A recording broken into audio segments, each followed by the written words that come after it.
everyone. Welcome to the Forest of Memories. As always, I am Zaruk Windcaller, your guardian, your high remembrancer, and your arbiter.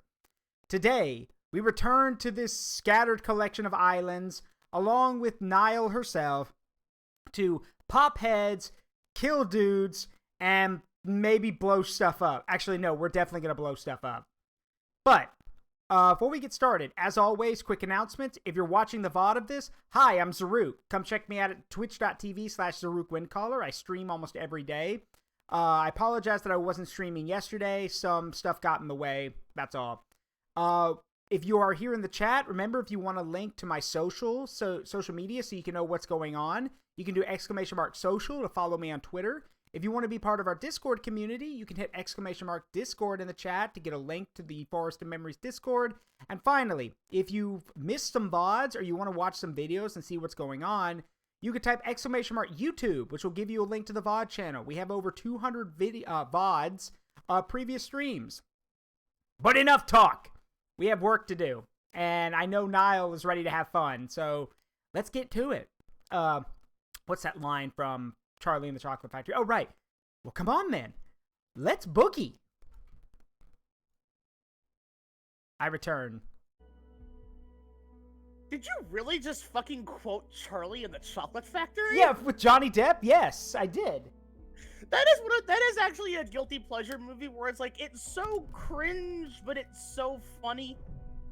Yeah. I mean, and Johnny Depp just steals the show, but that's to be expected. Well, yes. In all the wrong ways, though. Like, yeah. It's not good, but oh boy, is it fun to experience. Mm-hmm.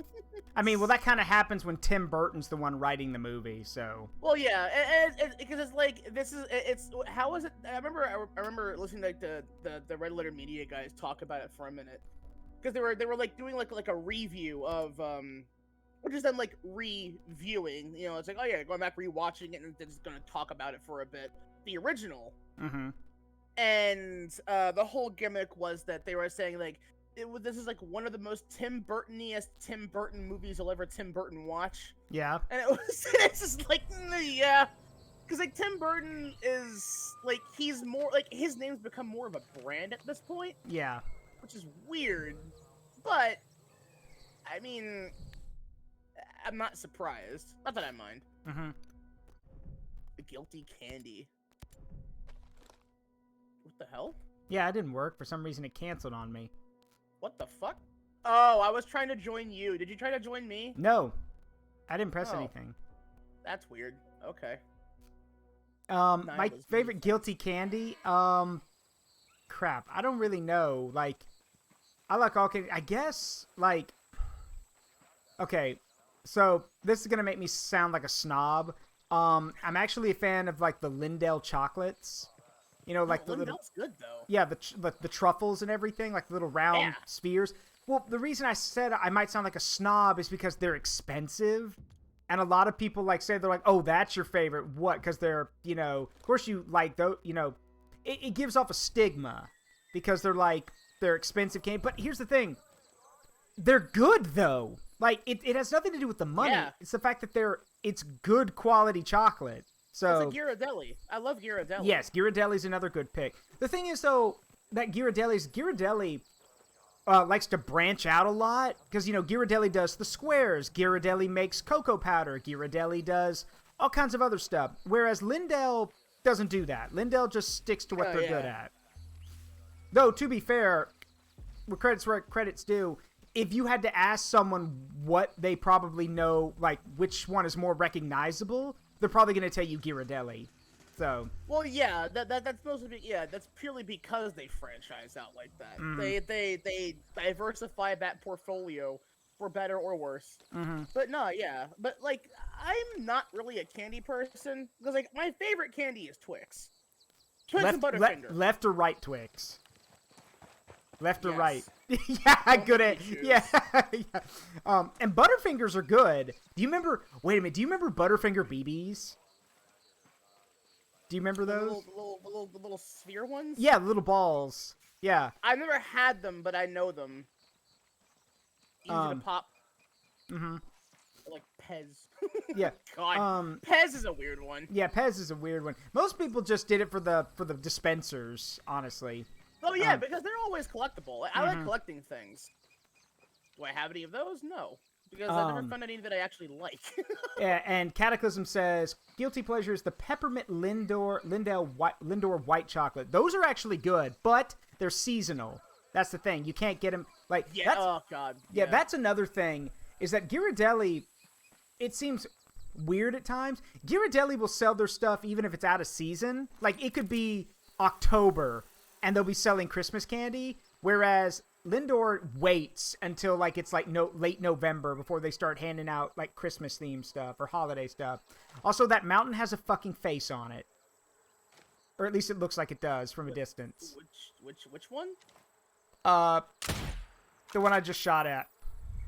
Wait, hang on. Looks like it's got a nose and a mouth. Oh no, yeah, I see it. Yeah. It looks like an amalgamation of Easter Island heads. Mm-hmm. Insert the moai sound effect here. Moai. Yeah. Oh God. But no, I'm a when I consider my sweet tooth, it's pastries. Oh, yeah. Now what kind of pastries? Cheese Danish. That's a good way to get me on your good side. Okay. Just give me cheese Danish. Okay, well, settle this for me. Because I've had this argument before with somebody. Cheese Danish and coffee cake are two different things. That is correct. Yes. Yeah, I've had some people argue and say that no, it's the same thing, just under a different name. I'm like, no, they're not. What the fuck? No, one has like a custard in there. Yeah. What the fuck are they talking about? What? I don't know. That hurts my brain. Yeah. I may be a bimbo idiot, but come on, that's like that's gonna kill me. Hold on one second. I'm about to end these man's. Oh, okay. Well, there you go. I was about to say I'm about to end these man's whole careers, and then you. Oh God, that's a drone swarm. Get down. That's fine. They won't see us over here. It's a murmur patrol area. There's 4, it looks like. Trying to think of some other like. I don't remember what they're called. I looked up the name a while back, so I know what they're called. It's just locked in my brain somewhere. But back at the old place I used to live at, there was a Hispanic bakery. Like, and I'm talking like legit Hispanic bakery right next to like a supermarket. And they sold, the family was from Guatemala. So all of their pastries and everything were a mix and match of both, you know, like American and then like Hispanic stuff, and one of them was a like hold on, one of them was a I forgot what the actual like because they have a name, but basically think of a like really big flat shortbread cookie, but it's or pastry basically, and it's got sesame seeds on it, and you normally have them at breakfast with coffee. Or they're also a snack that you would have during the day. Oh. And I should remember what they're called, but I forgot. Actually, could someone in chat please look up Guatemalan sesame cookie and tell me what they're called? They do have a name. 10 out of 10, that's probably what they're actually going to be called. No, they actually have a legit name. Not Guantanamo. No, not Guantanamo. Thanks, Google. Guatemalan... sesame cookies. Champuradas? Yes, champuradas. Thank you. Yes, champuradas. And they are literally remind me of malasadas. Yeah. And they're basically just something you have at breakfast or you have like at tea or something, or in the midday. And they're really good. Another cool thing is that a lot of Hispanic, like, and I'm saying Hispanic because that's just a catch-all term for anything south of the border. A lot of Hispanic breads and pastries are very spiced. So they have like cinnamon, sugar, nutmeg, a lot of those other stuff mixed into them. Also, this is just for everyone listening. If you ever have the opportunity to go to a Hispanic supermarket, if you can find them, look for the hot chocolate pucks. And these are literally like, so unlike people who, you know, have hot chocolate powders, this is like a puck that you like put into milk, that you simmer the milk, put these things in there and break them apart, and you get like lightly spiced hot chocolate. There is no comparison. All the other hot chocolate I've had since then is trash, basically.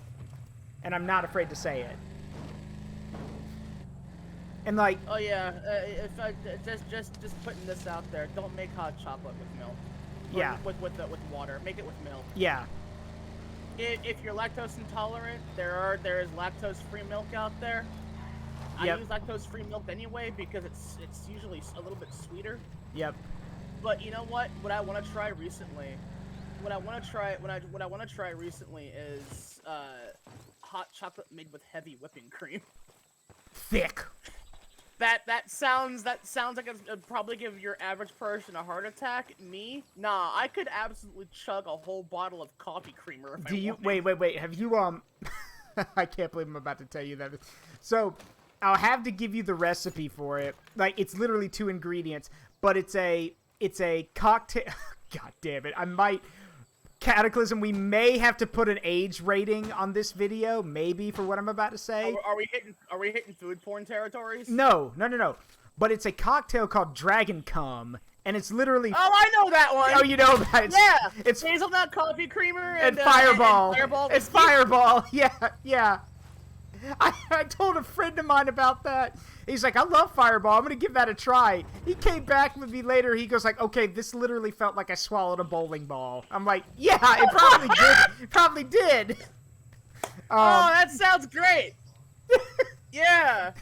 Damn, it's a drink that makes me feel like you're taking a nut. Anyway, I'm not going to finish that sentence. Yeah, go ahead. I'll let you all fucking interpretate. Get in the vehicle, James. Thank you. Get in the car. Yeah, get in the car, James. Get in the robot, Shinji. Adam West Batman voice. Get in the car. Get in the car. Get in the car. Oh wait, hang on. Where are we going? I don't know. You're driving. Well, you're the one that has the story content. All right. Hold on. I just like. There's a dead man in the car, by the way. Oh, is that why I couldn't get? Wait. Is that why I couldn't get in the passenger seat? Well, you should be able to take him out, but I mean, but my friend, he's dead tired. Do not disturb my friend. He is dead tired. I like the nostalgia critic joke he made at that scene. Dead tired. She doesn't understand now, but she's going to look back on this and laugh. Oh, for fuck's sake. Oh. Yeah, do not. Attention, passengers. We'd like to remind you now that we'd like to please restore your tray tables to their upright position. Don't knock out your fellow passengers, and don't snap their neck, and don't pretend to hide don't pretend to cover them up like they're sleeping. Thank you. Don't disturb. Yeah, No, don't disturb my friend. He's dead tired. Okay, we're like a whole ass area over. So I'm gonna warp to the bivouac and then I'll ping you. All right. One of the many benefits of working with me, I just got fucking portals. There's a reason. Look, there's a reason why one of my emails has GabHag17 in there. Okay, that's a Toho joke for those that don't get it. Who is your favorite Toho? Yeah, favorite Toho character? My favorite. I can't pick one. That's one of those things I just can't do. But it's referencing Yukari Yakumo specifically, because one of the big jokes is that she is always like forever 17, dude. Because technically she is, if we consider that one YouTube theory story correct. Because you have Usami Renko and Maribel Harn, and there was a video that was telling a story that may or may not be canon. Was that Maribel became Yukari after kind of like it was like what was that I'm taking notes of this so I can I can write fan fiction later. What was it? Was a theory? It was like I forget like what series it was where I'm not gonna Vindictus, so nobody would get that fucking reference. But the idea is that like she would fall asleep occasionally, and as a result, she'd like end up in this other world while she slept, Mm-hmm. and she slowly was forgetting who she was. And I think the whole thing was that Maribel eventually just one day just disappeared. It was a lot like Cataclysm Teve. says, "I know Vindictus." Oh well, yeah, it was a lot like the whole Teve thing, where like she slowly became some form of deity over time, despite not wanting it. It just happened.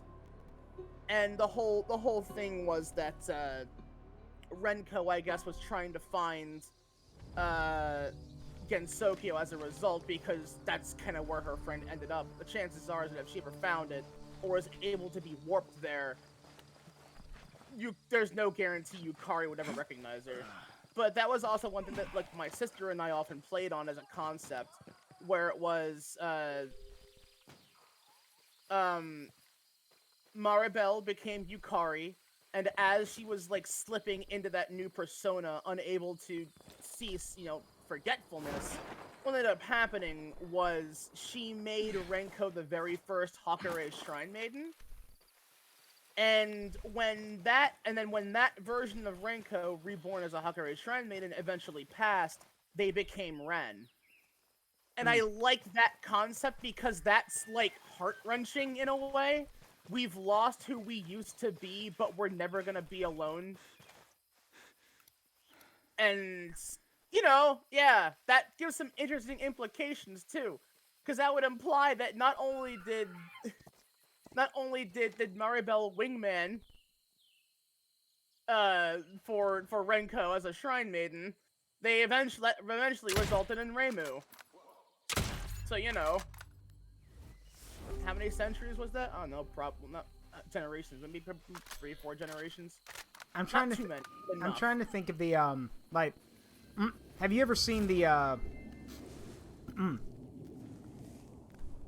They're not super. That's a fucking. Yeah, That's Azrael. a fucking Azrael. Yeah, so they're not old, super old, but they're these animations. What the fuck? What?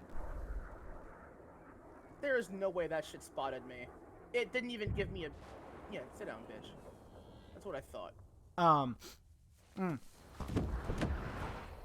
They're these old well, not super old, but they're these animations of like trying to remember, like it was like Frisk, Kara, or Azrael fighting the Toho characters, and one of them's literally like Frisk versus Sakuya Izuyoi, and it's funny yeah, and it's funny later because it's Kara fighting her, but it's later on when Frisk decides to go do the good ending.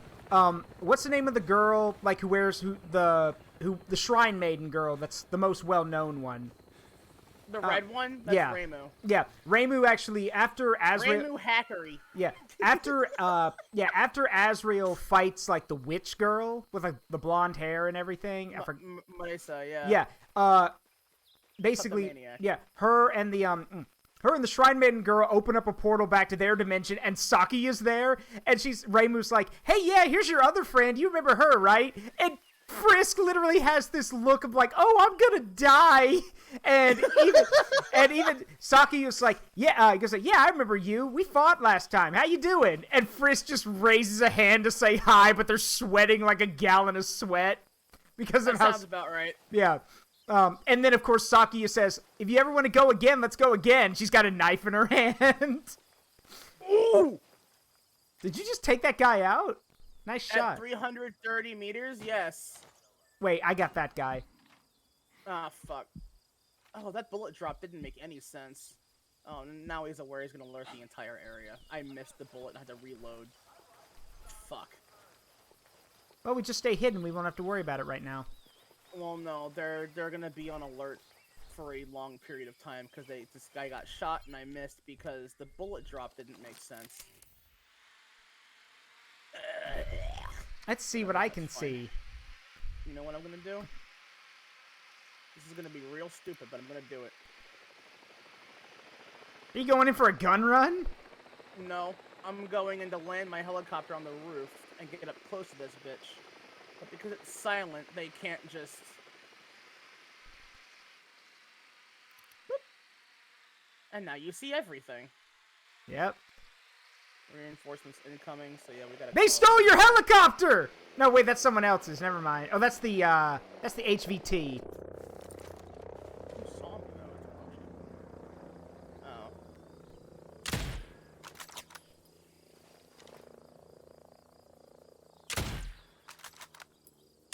Ah, yeah, he's too far gone. Oh, well. Oh, no! Bitch, I got him anyway!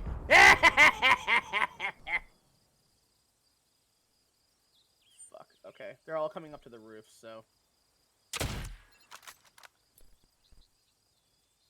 That's probably the longest shot that I've made in this game. And because we're playing online, I'm getting a lot of visual ragdoll funnies. One man like slid over to me, and then like I shot him in the head twice. He turned around and then he flopped over. Have you two frame flop over? Have you not seen? Wait a minute. Have you not seen the thing in like Oblivion where like there are certain times where like you kill NPCs and if they're running, they'll actually fly towards you in a ragdoll? Oh yeah, yeah. The momentum. Yeah, the momentum yes, just. those. Yeah. Oh my goodness. Are you all right? Help! Help! I'm being attacked. May he rest in peace. Yeah, may you rest in peace. Farewell.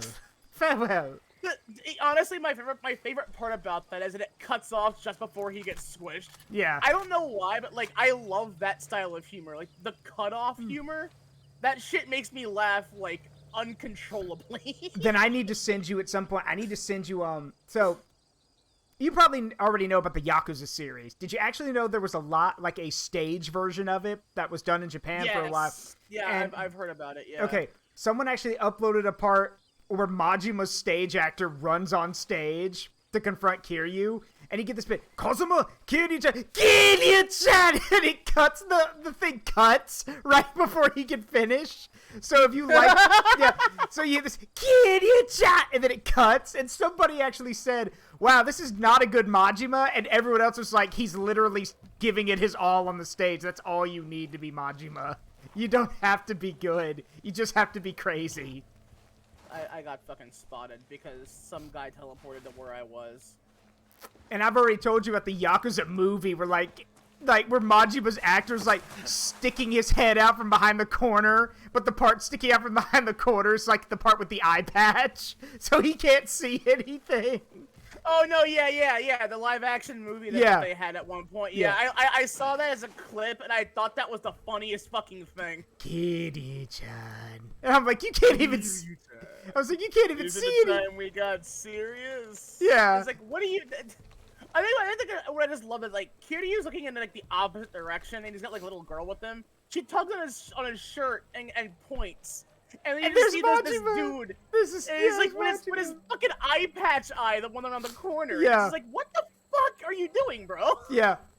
It's also funny because when Haruka is the name of the girl, when she when Majima grabs her. And then she runs, she pulls her arm free and runs off. He's just like, oh. Like, he gets really sad. He's like, oh. All right, back to what we were doing. He just pumps his shotgun and starts shooting at Kiryu. Machigeta Wadire. I fucking love it. That man is just like a living meme. You want to know the funniest part about it, though? It's all an act. He's literally just... That doesn't surprise me. Yeah, but people argue, they're like, is he really like that or is it all an act? No, he's not like that. It's an act. But he gets to be who... He literally says in Yakuza 0, I'm going to be who I want to be. And he chooses to be the mad dog of Shinano. So, I mean, this is also the same... People forget, this is the same Majima who, literally knows how to sing 24-Hour Cinderella, the song 24-Hour Cinderella, full beat, without missing, and with full enthusiasm. Keep your heads down. Whoa! Fucking weapon misfire? The fuck was that? I ult-tabbed for a second, ult-tabbed back in, and my whole ass clip was empty. Alright, that's a little weird. Sure. Quiet, you stupid security bot. There you go. Oh, that's you. I always laugh about how these security robots, like the bowling pin ones. I told you the story about the real life bowling pin robot that committed suicide, right? Yeah, you did. Yeah, that was the last the one that threw itself into the water. Beep, won't do that, boss. Yeah. See, you say, yeah. I've created a robot with morality, and I've given it moral anxiety. But why? Why? But why? It's like that one Sonic animation. Calculating chances of success. Tell my wife I love her. And then the robot kills itself.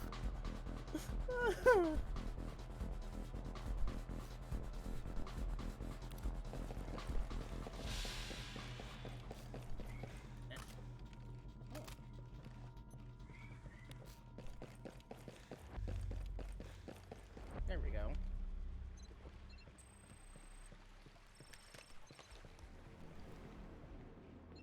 Oh yeah, we gotta steal someone's medical records. Hippo won't save you now.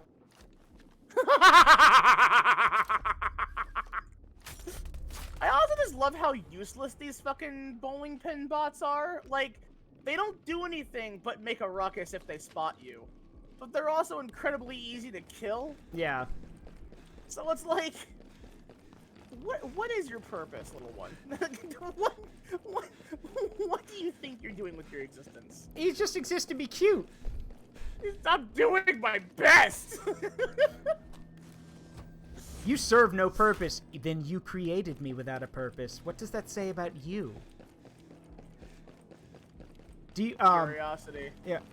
I'm reminded of, I don't know what it's from, but it's a conversation between, like, I think it's either an AI or some kind of robot. Was it Will Smith and the robot No. from iRobot? No. Oh. This is something else. Do you blame yourself? What? Well, it's quite common in situations like this for someone to seek blame for something if they feel some kind of guilt. Guilt for what? The accident. And that's where it cuts off. I don't know what it's from. I wish I could remember. Yeah. Can a robot write a symphony or make a masterpiece? Can you? Can you? Yeah, I'm gonna rewatch that movie at some point. Hello. It's been a while since I've seen iRobot. Know where I can get any medicine? Seems to be a real shortage right now. What Thanks. the fuck? Much obliged. Is this like ping lag? What is going on here? There we go. Jesus. Okay, Nile, I don't know how to answer this. Maybe you can, like, because you're an embodiment of chaos. Maybe you can provide some evidence here. Delta Zero asks, okay, so how do you think Majima is in bed? Is it normal Majima in Zero, or is it Mad Dog Majima? Good question. Considering he got married and did have a kid in the games, See, that would entirely depend on who's fucking him. yeah. Fair enough. Because this is a man that dresses like a Gyaru occasionally to get under your skin. Yeah, go to, There's no predicting what this man will do unless you request something specific. Gorumi Majima. That's what he called himself, Gorumi. Yeah. And you had to do the dating mini game with him to actually get him to do the thing. The thing is like I've never played any of these games. I don't really have any intention of ever playing them, but I've experienced so much by proxy Yeah. that I basically have, and it's kinda nuts. Yeah. Kinda nuts? Kinda nuts?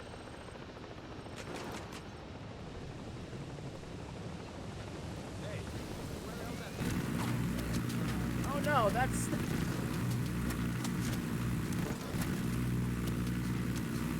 This is a fucking. This is a grave site, Zaruk. Oh, it is? Yeah, we're heading up. We're coming up on a funeral home in a mortuary church. Oh, well, as long as I haven't damaged any of the buildings, it's okay. Well, we haven't reached that point. We're still at the drop-off zone. Picking up and dropping off. Excuse you. I don't want your AoE marker. Fuck off. That's a good one, Delta Zero. Okay, boys, send him to the friendship gulag. That sounds like a horrible alternate alternate version of MLP. Send someone to the friendship gulag. Actually, no. You could put that on any children's show. It's a horrible alternate universe of any children's show. Send them to the friendship gulag. You know what that is? What? That's COD's version of that one that one, what was it, Rainbow Six Siege map where they had it for like a joke at some point. Oh yeah, that was the not Chinese update. Yeah. Yeah, shut up, clock. That's Yeah, shut up, clock in, and glitter up.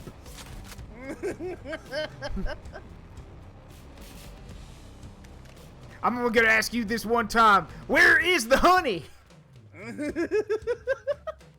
Yeah, it's just COD's version of that, which I think that should be a thing. If I'm being honest. Instead of time to earn your freedom, it's time to make a friend. You have to you gotta make friends with your time to make a friend. Also, I don't know if you've seen this joke yet, but it's great. Is that the mask? Take it off. Show my face. Yes, sir. Negative.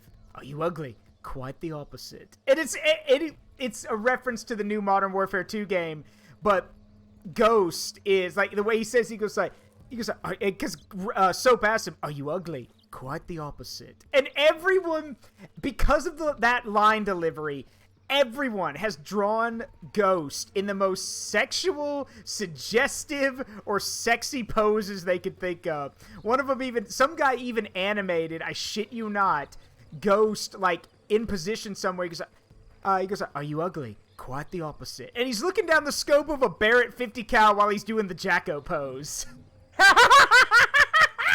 Yeah, that sounds about right. I've heard a lot of their in-game conversations, and I've heard that, and I feel like I have seen that animation you're talking about.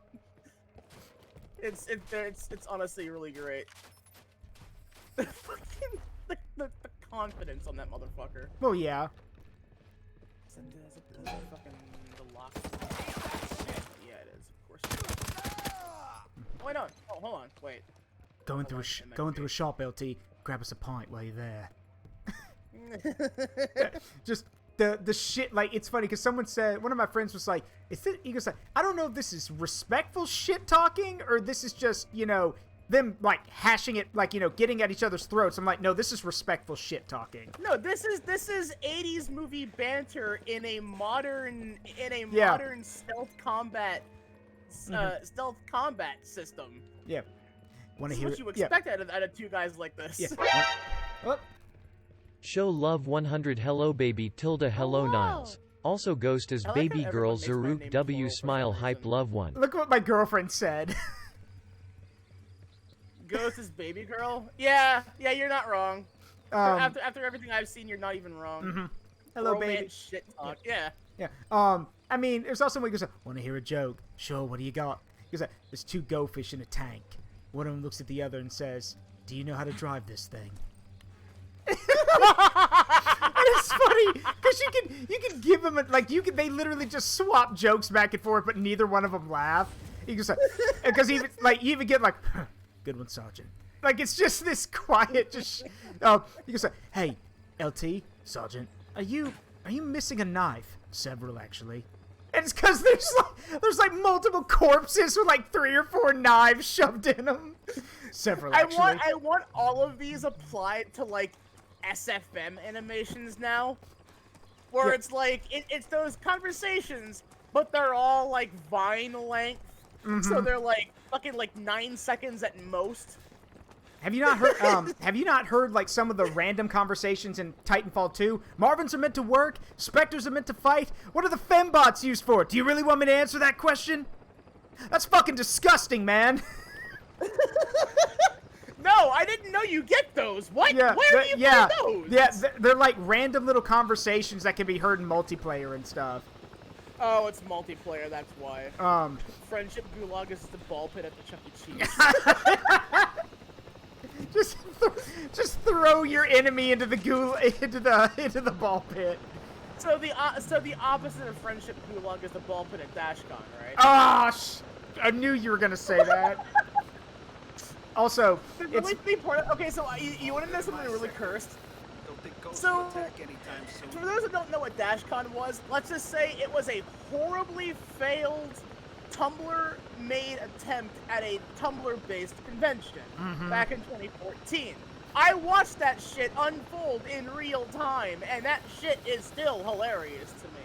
Yeah. But it should be noted that, what was it, Welcome to Night Vale, I recall correctly, they went on record and said basically everything that happened to an extent, and how, I think it was, they weren't even, they were forced to pay for their own hotel room, which they said, you know what, fuck this, we're out. But one of the guys stayed behind to just document what was happening out of sheer curiosity. Yeah. And what ended up happening there was, there is a non-zero chance he may have been the one that pissed in the ball pit. Oh, God. But here's the thing about that. So it's also been determined that if you pee in a ball pit like that, it doesn't do what ended up happening. Because, like, it will not just collect, you know? It's like, it was like, oh, no, yeah, it's like, apparently, so it was determined that in order for what happened to the ball pit, you know, pee-wise to happen, someone had to bottle their pee and pour it in over time. Oh, God. For it to get the way that it was. And that makes it infinitely funnier to me, because that means there was effort put into this. So effort put into that, but not into the convention itself. Well, the reason why was because the people who ran the convention were also openly inept and were attempting to scam after a certain point. Mm-hmm. There's a video that what's his fucking name? Internet Historian did about it. He actually like broke down by math by itself, like the whole monetary situation required for the whole thing. Found this research. And no, yeah, it may not have been intentional, but they were absolutely looking to pocket as much as possible from everything that they tried to do. So yeah, the bottom line is there was no way that was ever going to work, and there is no way that it ever would. It was just funny to me. Even after you left. It's about as funny as Fire Festival. Why? Oh, Jace may be a lot For those who don't know about Fire Festival, look that up. It's a lot funnier than you think it is. Oh no! It's also a lot more sad. Oh no. Some wife. Acting like he's already.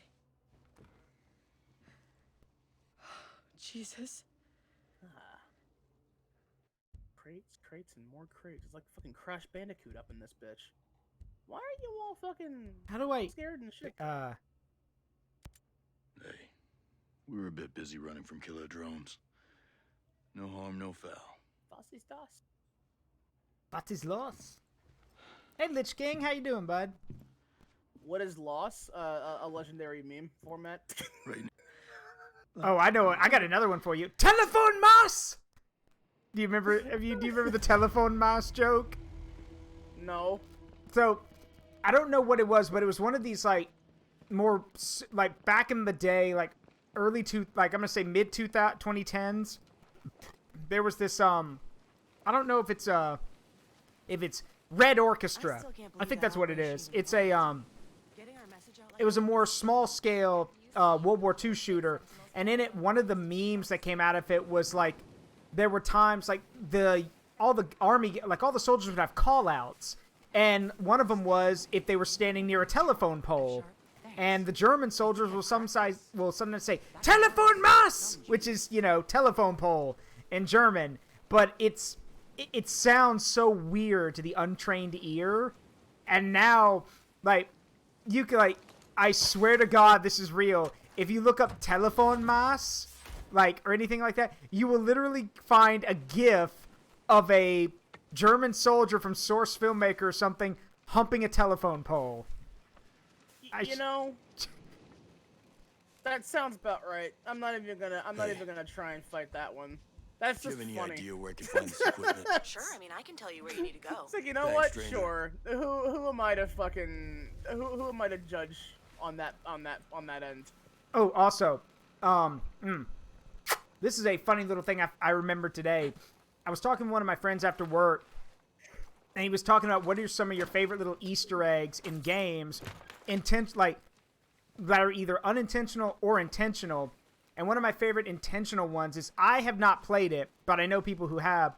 In the South Park, the Fractured But Whole game, if you played the game before and try to go into like the little underground area, like at the beginning of the game where like Cartman and everyone have their super secret hideout, if you play through the game and you put in the password before you learn it, Cartman shows up like dressed up as like the New England Patriots football coach, and he goes like, "Hey Tom Brady, you actually want to play the game or you want to be an asshole?"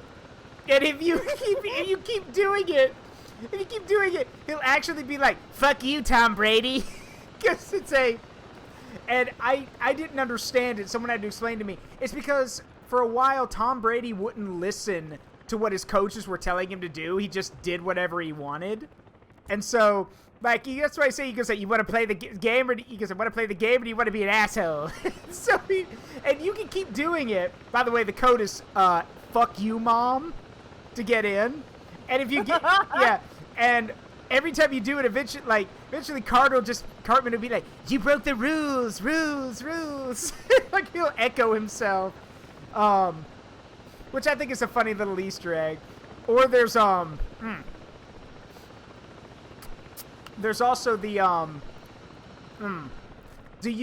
okay, this one's actually pretty bad, but it is pretty funny. Are you familiar, with how the difficulty system worked in that game? No, South Park is one of those things I've never followed. Okay, so in the game, there is no difficulty slider. There's no, like, easy mode to hard mode. Instead, your difficulty is determined by what skin color your character is. Oh my god. And it's funny. That sounds about right. And it mentions that that the only thing that'll be Cartman even says, he goes like, this won't make combat harder. It'll just make everything else a lot harder. And it's just like it's basically saying the story and your in-game stuff will be harder the darker your character's skin is. And so like very hard difficulty makes your character black.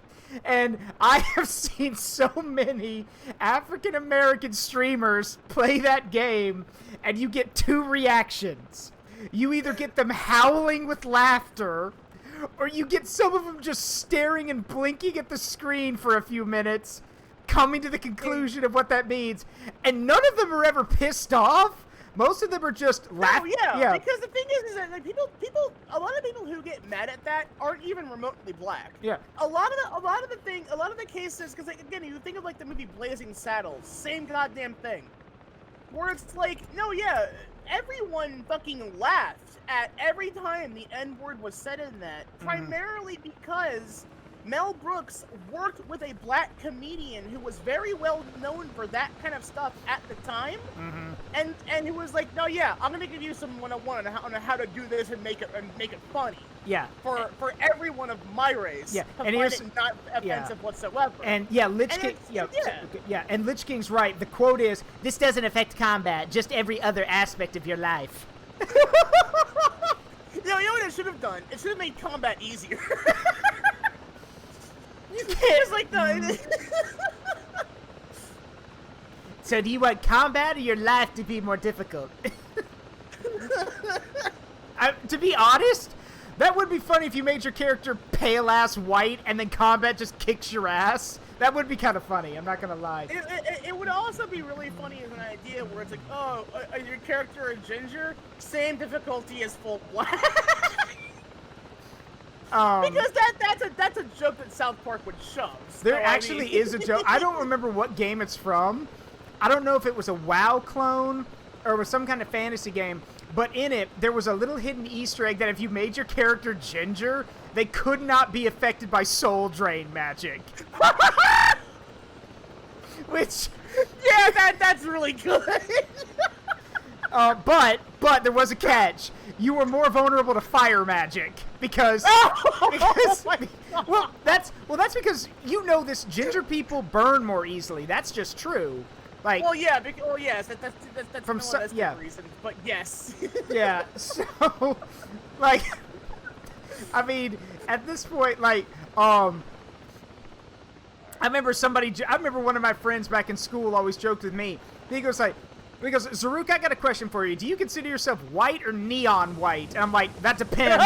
I was like, that depends. What qualifies me as neon white? And he goes like, well, I already know you're not neon white. I was just asking what you think. I'm like, well, I was like, and I asked, again, we were basically paraphrasing Jeff Dunham at that point, but I was like, what exactly what exactly qualifies me as neon white? And he goes, you would make Barry Manilow look black. And I'm like, I thought that sounded familiar. Yeah, but he did. But like again, one of the things I've often told people is that here's the thing, and I stand by this to this day. Going someplace? Sentinel patrols are getting close. I'm sorry, Nomad. I'm very busy. Excuse. I'm very busy. Let me go get on this helicopter. Here's the thing. I remember what Gaijin Goomba said once. Let's need to find when it came to like racial portrayal in video games, and the thing he brought up was go look at the Punch-Out on the Wii, because by definition, racism is a caricature or some kind of depiction of somebody that is meant to insult and meant to demean them and make them lesser. But the thing is, if you go play Punch-Out, like all of the characters in there, let's be real, all of the characters in Punch-Out are caricatures, are stereotypes. Yes. But they are done in a way that we love the characters and we automatically like Glass Joe. Yeah, he's the French guy, but we love him anyway because he's memorable, and it doesn't matter how many times you knock that man down, he gets right back up. Despite the fact that it's like he's shown at like in the Wii Punch-Out, like in the post game, like the new game plus mode, he's got like so many fractures and internal injuries. They give him a head covering. They give him headgear. Yeah. But yeah, I fucking love Punch-Out. Like, I always have loved Punch-Out, and I fucking love Aaron Ryan. Yeah. Oh, and Soda Popinski was originally named Vodka Drunkinsky, but they had to change that because alcoholism. Yeah, and that's the only reason they did it. Fun fact, I actually there were some guys on YouTube who actually broke down all of the all the different phrases that are used by the characters in that game, and their Russian translator actually said that Soda Popinski, the way he talks in the game, he talks as if like he's got a drunken slur to his speech. So, and yes, Aaron Ryan, you know, the cheater, but like he's also, you know, he's got a very thick, Irish accent. Yeah. If you lie down with dogs, you rise up with fleas. But, you know, and then there's, you know, they're all really good. Like, for example, Piston Hondo and Great Tiger are amazingly done because, like, first of all, Piston Hondo, Piston Hondo is one of my fucking favorite. Like, I know that originally his name was Piston Honda, and there were one of two possible reasons why his name was changed, and the only reason the two reasons were either because of Honda, the brand, who was like, well, they're copywriting his name now. We can't let them do that because that's our brand, that's our name. But Honda is a Japanese name. It's not uncommon. It's there. But it's also because that the other reason why was probably because that was a little stereotypical even for them. But but have you not seen what he said in the original NES version? Like where he was saying Nippon Ichi Kamikaze and just random Japanese gibberish. Yeah, I remember. Trying to think. Von Kaiser, who is with his clocks and getting beaten up by the kids. Yeah. Tom Schneefel! Like the oh, please don't do that, mommy. You can knock his block off. Which, here's the thing though, when you knock him out, it I have a feeling Von Kaiser may suffer from PTSD because you can actually hear bullets flying by him when you knock him out. Oh, And when no. when in that scene when you knock him out, you know, he goes ramrod straight and then falls backwards. Yeah, the way he falls over unconscious, that's how they buried people back then, like ramrod straight like that. So, oops.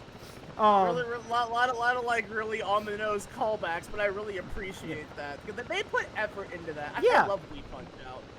Join Club Nintendo today, Mac. Hey, Mac, baby. I don't want to spoil the surprise, but I got you a matching leotard for your birthday. Yeah, dare we mention? I fucking love Doc Lewis. Yes. Dare we mention that Disco Kid's title defense mode is basically just Richard Simmons, but with a blonde afro? I love Disco Kid. Here it comes. Here it comes. I love that. Yeah. Woo! That man is here to have fun, and he is having fun. Mm-hmm. I love Disco Kid. Ole. And then Don Flamenco is just fucking Don Flamenco and his goddamn toupee. Yeah. And then you gotta stand there and just take. And the cool thing is to show how much love they put into that game. The original juggle trick you can do against Don Flamenco in the NES game, you can do it in the Wii game.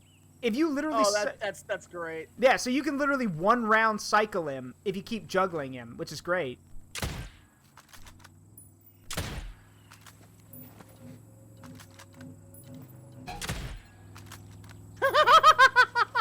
I'm tired. I'm tired.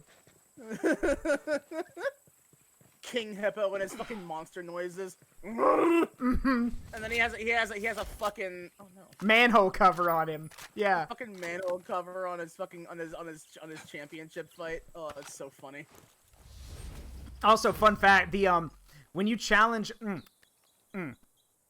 when Glass Joe challenges you in title defense, you know, he's got his he goes, "Ja, just say," and then he like comes at you like ready to go.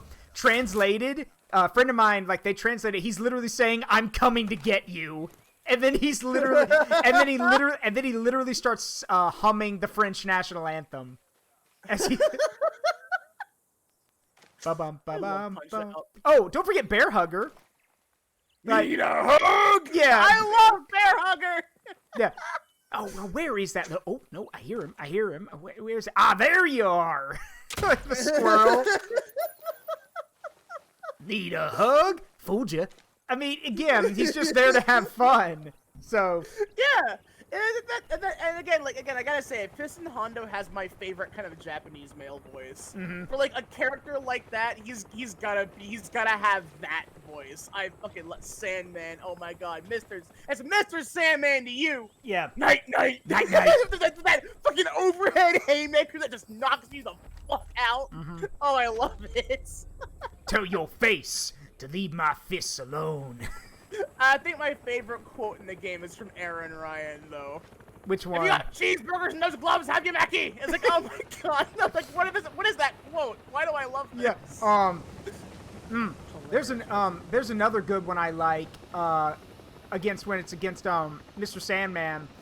No, I'm sorry. It's against what's his name? You gotta land. I can't get in. I was looking at the map. Oh. It's against Bald Bull, and so Bald Bull speaks Turkish.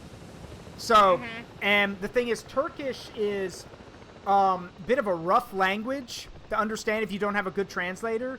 And the guys who I told you, who broke down that translation, one of his lines actually, he translates, says he goes, "Why don't you take the boy to have his mother's milk? He doesn't belong here." And I'm like, wow. Wow, okay. I'm glad we don't have the subtitles in here. Damn.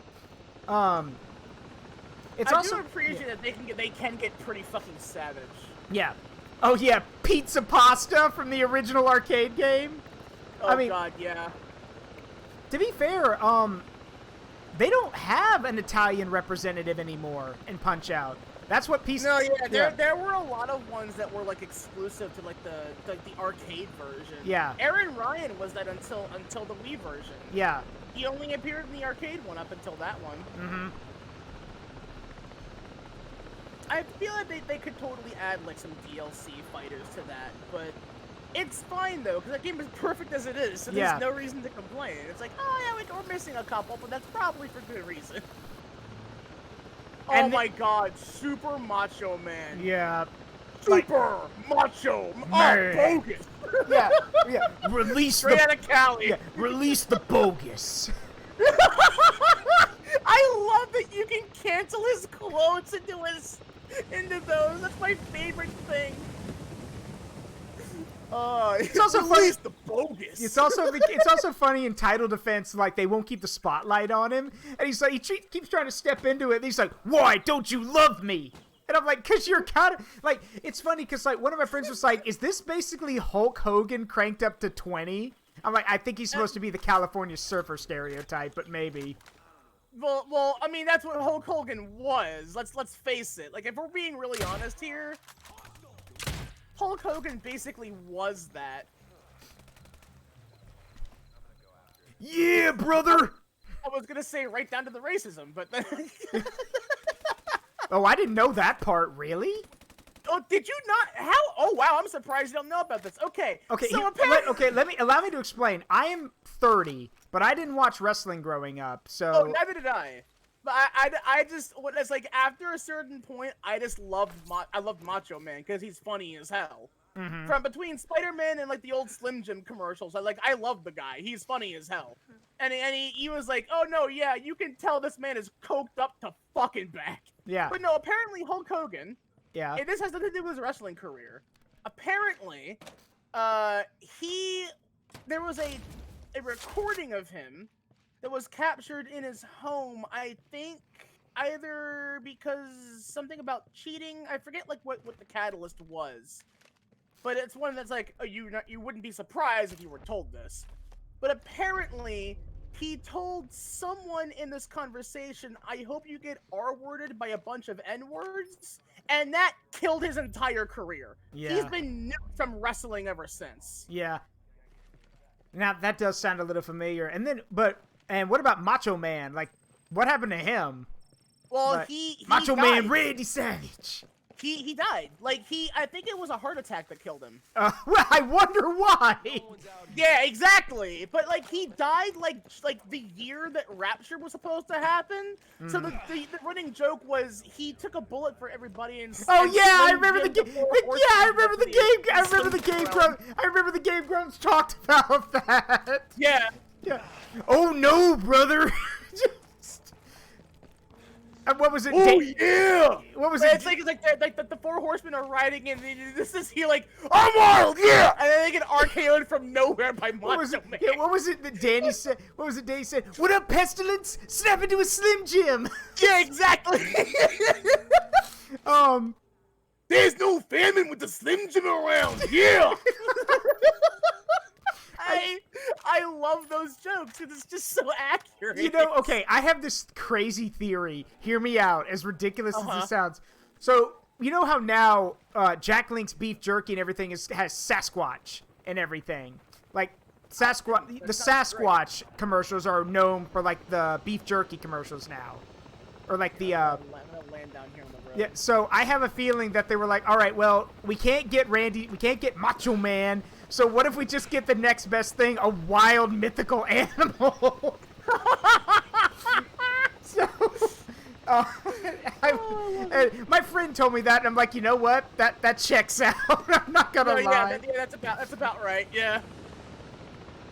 That's one of the reasons why I love I love weirdness like that. Like I think that's one of the same reasons why I like Donkey Kong being like a surprise fighter in Punch-Out. Where it's like, oh yeah, you're your title bout. You can like see this big ass ape in the crowd. Like, is that Donkey Kong? And then if you do good enough, yeah, he will leap on stage and go, like he wants a shot. Yeah. And he's like one of the hardest fights in the fucking game. Yeah.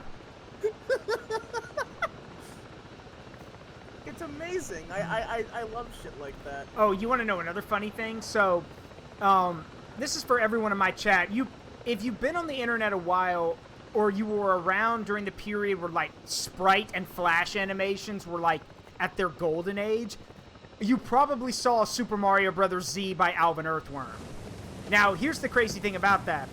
In those animations, Alvin Earthworm was known for using Mecha Sonic as the antagonist of the series. And anytime Mecha Sonic used voice lines, he used lines of Mecha Cooler from the Dragon Ball Z fighting games. So you would hear like, "I'll crush you!" That kind of thing. Funny thing that it took about 9 or 10 years. Yeah, fine. But now in the actual canon Sonic comics, Mecha Sonic makes an appearance, and when one of his plans goes wrong, he literally flies into a rage, and what does he say? "I'll crush you!" Which is that's amazing. Which is a direct reference to the series. I love that Sonic is the series that does that, though. That makes me happy. You know what? Speaking of those old Flash animation eras, one of my old friends from like high school, before I left, he showed me this video that lives rent-free in my head forever at all times. It was Chameleon versus Akuma from Street Fighter. Yeah. And it was a really fucking cool animation where it's like, oh yeah, it looks like gameplay footage, but it's not. I don't think anyway. And it's just amazing. And ever since, okay, I was gonna pull this truck up. Oh my god, we can't do that. We gotta shut them down. Some little lands. But I'll send that video to you because I know that it's on YouTube now, but it used to be on Flash Portal, but now that got him. Flash Portal is no longer wow. Okay. That was a blind shot. I was just guessing. That was a Goddamn. that was a swag, a scientific wild ass guess. Scientific wild ass guess. No, that is an actual acronym that the military uses. It's called swag. That's wonderful. I love that. Yeah, a scientific wild ass guess. What have we got in here? Alright, so what we need to do is we need to take this back to the Outcasts. Okay. That motherfucker. Enough of Madeira's battery power here to blow up the entire island. Yes, swag is a legitimate military acronym. Yes, for scientific wild ass guess. Meanwhile, swag was the fucking short-term word for the word swagger. Yeah. But I'm pretty sure, but most people know it, have heard it, or started using it more because of crush, kill, destroy, swag, which I hate. Like, so, fun fact, that guy who created that series is an asshole, for those who don't know. He's a legit, Hot Diggity Demon is a fucking asshole. Don't give him any attention. That's not a surprise. Most content creators are usually outed to be that at some point. Yeah. Most of the big ones that you're like, oh yeah, I remember them. Yeah, they're cool. And it's like, no, apparently they're a gigantic asshole. Mm-hmm. Like Dontron. Like, it's funny to me that hear me out on this. The funny thing to me is that before I saw more of the Grumps and saw him in interviews and in person, I always thought Aaron Hansen was a fucking asshole. And then, yeah. But no, he's actually a really kind-hearted and genuine guy. Yeah, he apparently is a really cool dude. It's just that it's like, I fucking love the fact that it's like, he has the exact opposite of JonTron energy in some cases, which again was a really good foil for the show. And then they just had a falling out. It's one of those things where like, no, yeah, it's like, again, Dan, perfect replacement. I like Dan more than John. Yeah, I think most people do at this point. It took a bit. It's like, I remember like when they brought in Dan for the first time. I'm like, oh, who is this guy? What is going on here? But then like after a few playthroughs, like, I love this guy. He's funny as hell. You want to know the crazy thing though? Do you know how old Dan is? He's like 40. Yeah, and he doesn't look like it. The man doesn't. No, he doesn't. The man does not look like he's 40-something. He looks like he's in his 30s, at least, or younger. Now, Aaron looks like he's in his late 30s, early 40s now. I mean, he's got the dad look. I mean, he's married now, too. I think he's been married for several years. Yeah, but don't they have a kid? Or no? I don't think so. Yeah. Here, let me move up a bit so you don't like replace your gun by mistake. I'm trying to think of like all the and then like another example.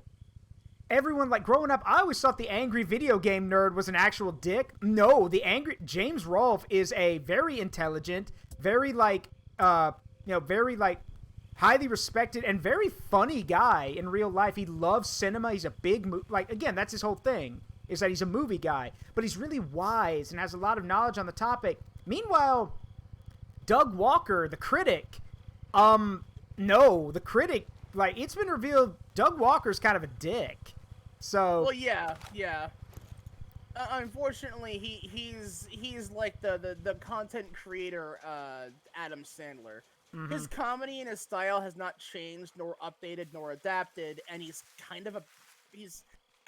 comes off as a prick. I'm not sure if Adam Sandler's a prick, but, like, he's honest, apparently. Mm-hmm. Adam Sandler's, like, an average dude, really. Mm-hmm. But, yeah, Doug's apparently kind of a prick, so... Which, again, it doesn't shock me. Like, if anything, I'm people that, like, expects that, and then when it's revealed that they're not, I'm like, oh! Because I'm one of the people I'm one of those, like the cynics that just, like, expect things to be terrible, and then when they're not, I'm pleased. Mm-hmm. I think one of the things that it boils down to is that when it comes down to it, how do, like, in those situations, you know, when people are, you know, you find out more about who they are, or maybe some part of them's revealed, it's how they adapt to it. Like, if they, if it turns out that, you know, they're better for it afterwards, great. But if not, then, yeah, you get those bad situations. Case in point, the one that I bring up a lot is, and a lot of people don't like that I bring him up, but a good example is Pro Jared. Jared got into a lot of trouble a few years ago. I remember that, yeah. But, and even though he had the receipts and the proof to show that he was like, yeah, I did a few things wrong, but the stuff that the big stuff, no, I didn't do that.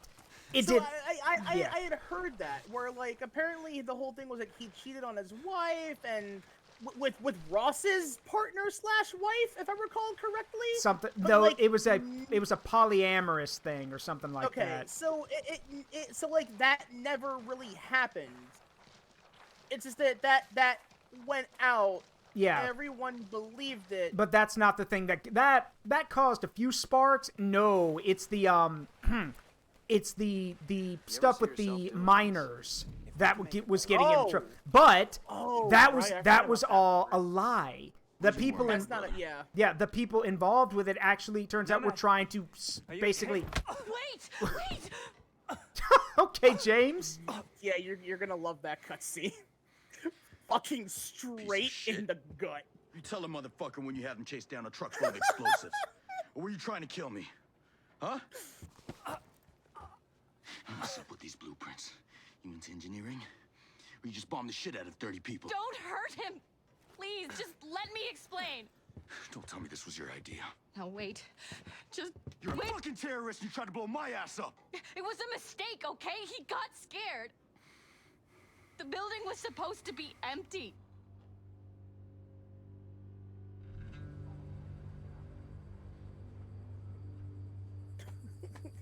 It is at that point that old Jimmy channels his uncle for a little bit. Yeah.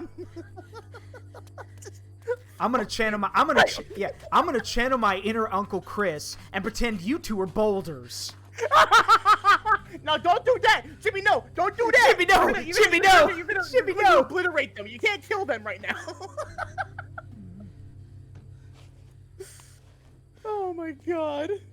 So I'm confused. Like, did this explosion happen off screen, or like what happened? When did we get caught up in the explosion? So I think it was it happened because these guys are basically the local freedom fighters, and they've been trying to fight against Sentinel this entire time. So apparently this must have happened like sometime just after we'd arrived, or when we began allying ourselves with them. Like, they didn't know just how bad this was going to be, because they were told that there wasn't supposed to be anyone there, but there was. So they got really bad intel, didn't know, and oops, war crimes. Like civilian war crimes. Yeah. Yeah. And that pisses off Nomad.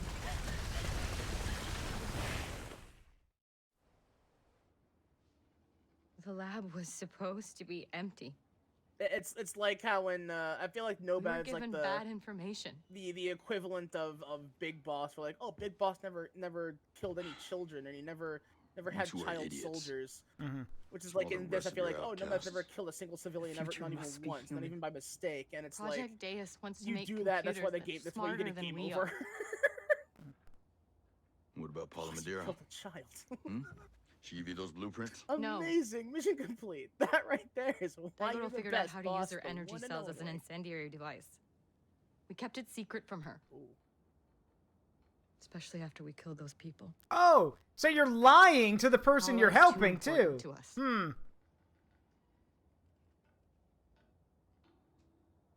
Are you still gonna kill us?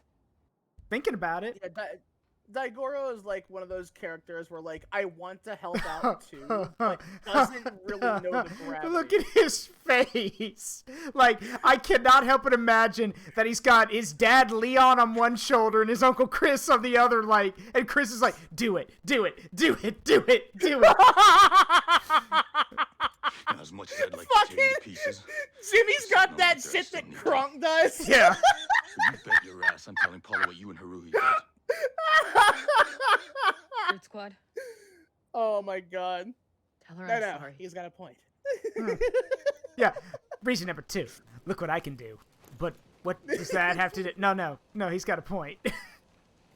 Patrick, Oh, look. it's not Can gonna we, do anything. And now he's yeah, got can a point. we agree that Patrick Warburton just brings so much life to any character he plays? Patrick Warburton is unironically one of the best voice actors of any generation, and I think he deserves a voice role in everything forever. Yeah.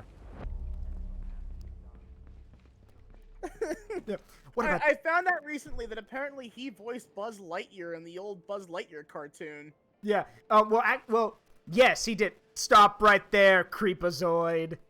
Like, I mean, to be fair, the old Buzz Lightyear cartoon's actually pretty good, all things It considered. is. Yeah, because Mm. I was watching a video about that at some point. I forget where I was watching it or like what it Yeah, was you actually heal about, quick. but it was mentioning a lot Everything of that but my pride. and like the What stuff the hell, behind Paula? that You're going with series. Brute Squad? And I'm like, Back you know, to Skell? I kind of want to know because no, you know what? used It my was work to Lost kill Media. 30 That's what it people. was. I was watching a video about Lost I can't Media, stay.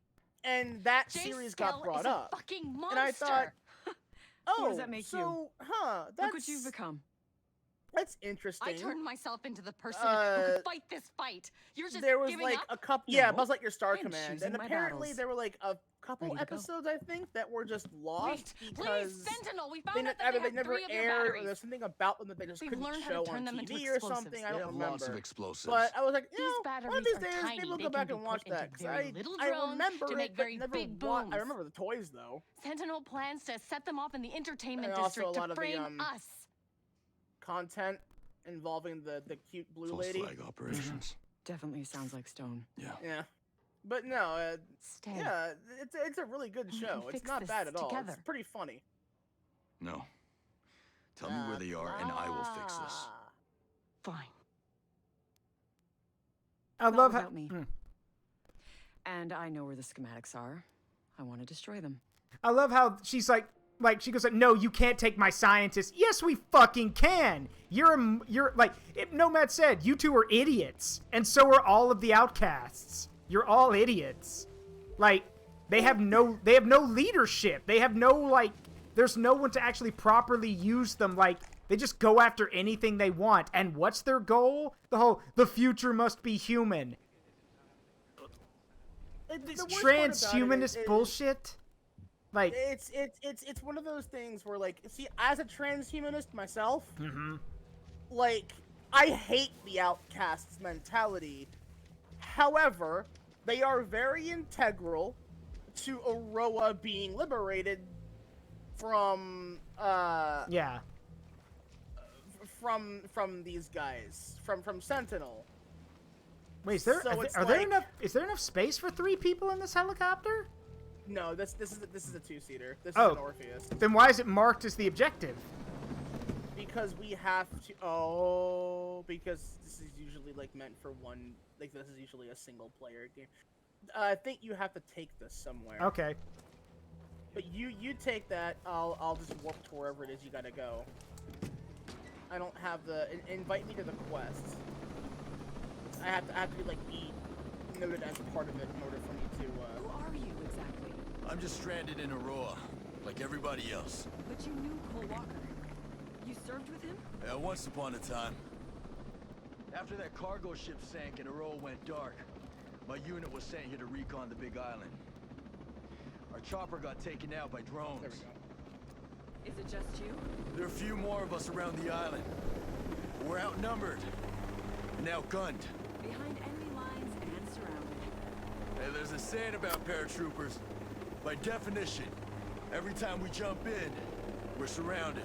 We're airborne. We're meant to be surrounded. Is it be cool between you and Jace? I don't know. We'll see. They've got us surrounded on all sides. The bastards. It goes good for us. That means we can fire in every direction. That's an actual quote, by the way. Back to back fire at the walls. He's in the walls. He's in the goddamn walls. They say about bar fights. Stand in the corner so you can't get bashed from behind. Yeah.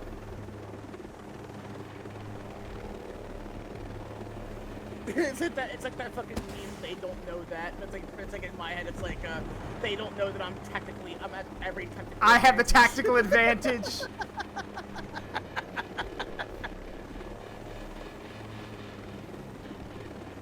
I think one of my favorite bar fight scenes in any movie is Indiana Jones Kingdom of the Crystal Skull. It just happens so spontaneously. Yeah. Oh yeah, okay, so yours should have a lock-on system. It does. Mine does not. Yeah. Just give it a few seconds to lock on and it should be okay. Unless the rockets keep missing. Oh, then I think that's because of fucking... There we go, that's one. Yeah. Ba-da-da-da-da-da-da-da-da-da-da-da-da-da-da-da. Whoa, whoa, whoa, whoa! Personal space!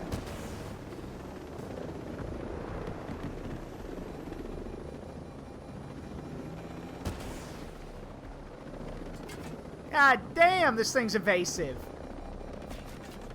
Well, I think it's just because it's... Got it. Yeah, there we go. Yeah, it's due to ping lag. Oh, okay, yeah, so yeah, this is the one where we go... I think we gotta bust open those fucking big old red containers. Because yours is also more precise. Yours does more Mine fires damage. Yeah, it does. Mine fires more missiles, but they're not guided. Sam's. Oh, yes. So, yours can also lock onto Sam's. Now, here's the thing that you can know. If you just keep flying, the missiles will eventually lose track of you and stop. Got it. So, if you are close enough to them, what you can do is you can strafe dodge their missiles, and they can't turn sharp enough to hit you. Got it. But that takes, like, a significant amount of, like, some level of skill to pull that off. Yeah, that ain't me. That ain't me.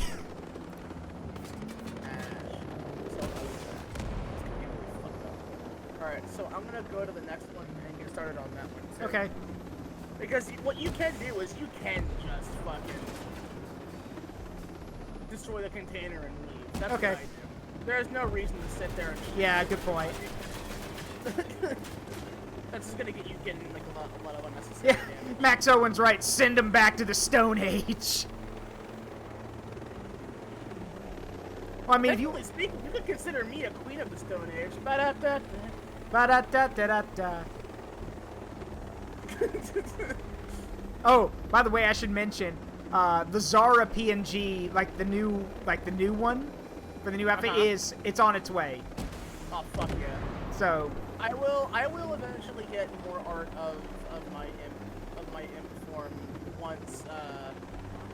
once I have confirmed that the artist that I have in mind for it will be finished not only their current view but also Chaos Nile at her actual measurements, as it were.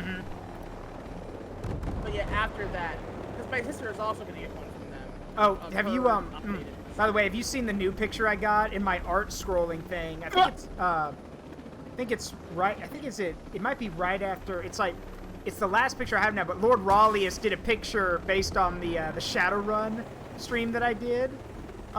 Took one of the lines that I said. I think it's a great little picture. Uh-oh. Yeah, is for me. Is for me? I don't think I have seen that one, no. Let's see. I'll let you know when it's up. Should be right after the marriage picture, which is up right now.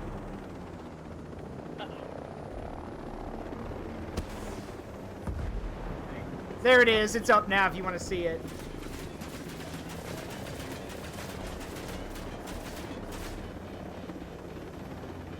Goodbye, helicopter. So long, farewell, au wiedersehen, goodbye.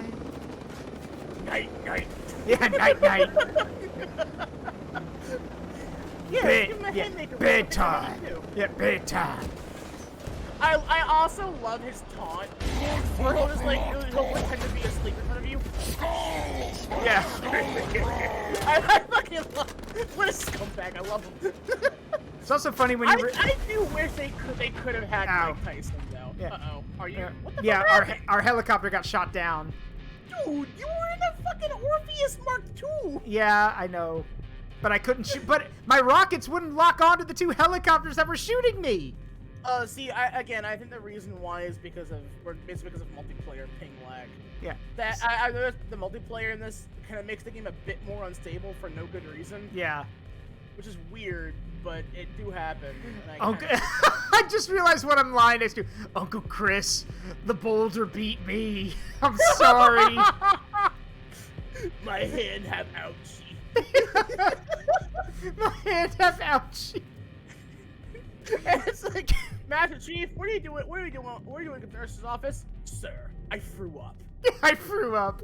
Master Chief, you mind telling me what you're doing at that 7-Eleven? Sir, drinking my Slurpee.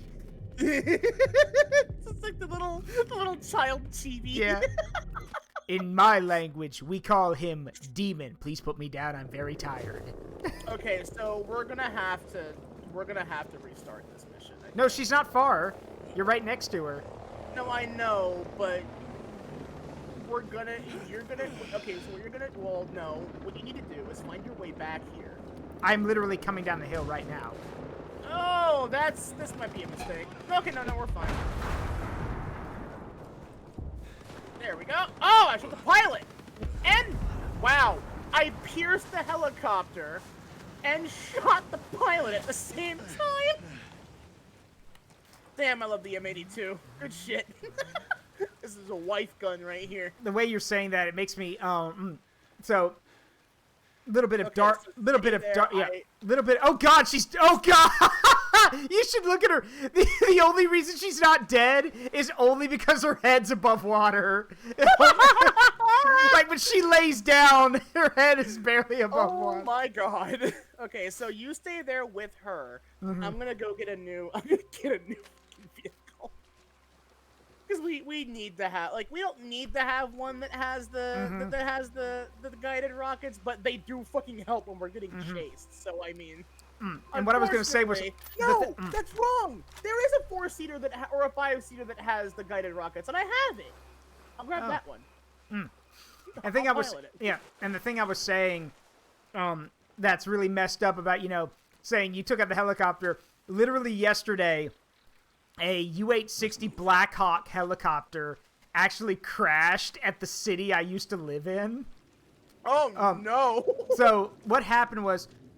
As of now, we don't really know all the details, but thankfully, the people I work with, some of them are former Air Force, and they were able to fill me in, because the footage we have of it was caught on, like, one of those door security cameras, and this helicopter's literally going nose first, like, toward the ground while flipping around. Oh! And one of the former Air Force guys told me, I'm like, was this weather? He's like, no, that's a mechanical failure. That means something in the helicopter malfunctioned. And it was a Tennessee National Guard helicopter making its way from Tennessee, and it was flying through northern Alabama. it had some kind of malfunction, which caused it to pitch over and go nose first into a highway. Only the pilot. Okay, this doesn't make it sound any better. The only people who were killed were the pilot and the co-pilot, who were able to, bring it down in a way where it didn't, crash into cars. Yeah, the thing is, it landed on a highway, so it could have hit other people, but because these guys were trained enough to be like, yeah, no, we got to bring this thing in, right? It cost them their lives, but nobody else was hurt. So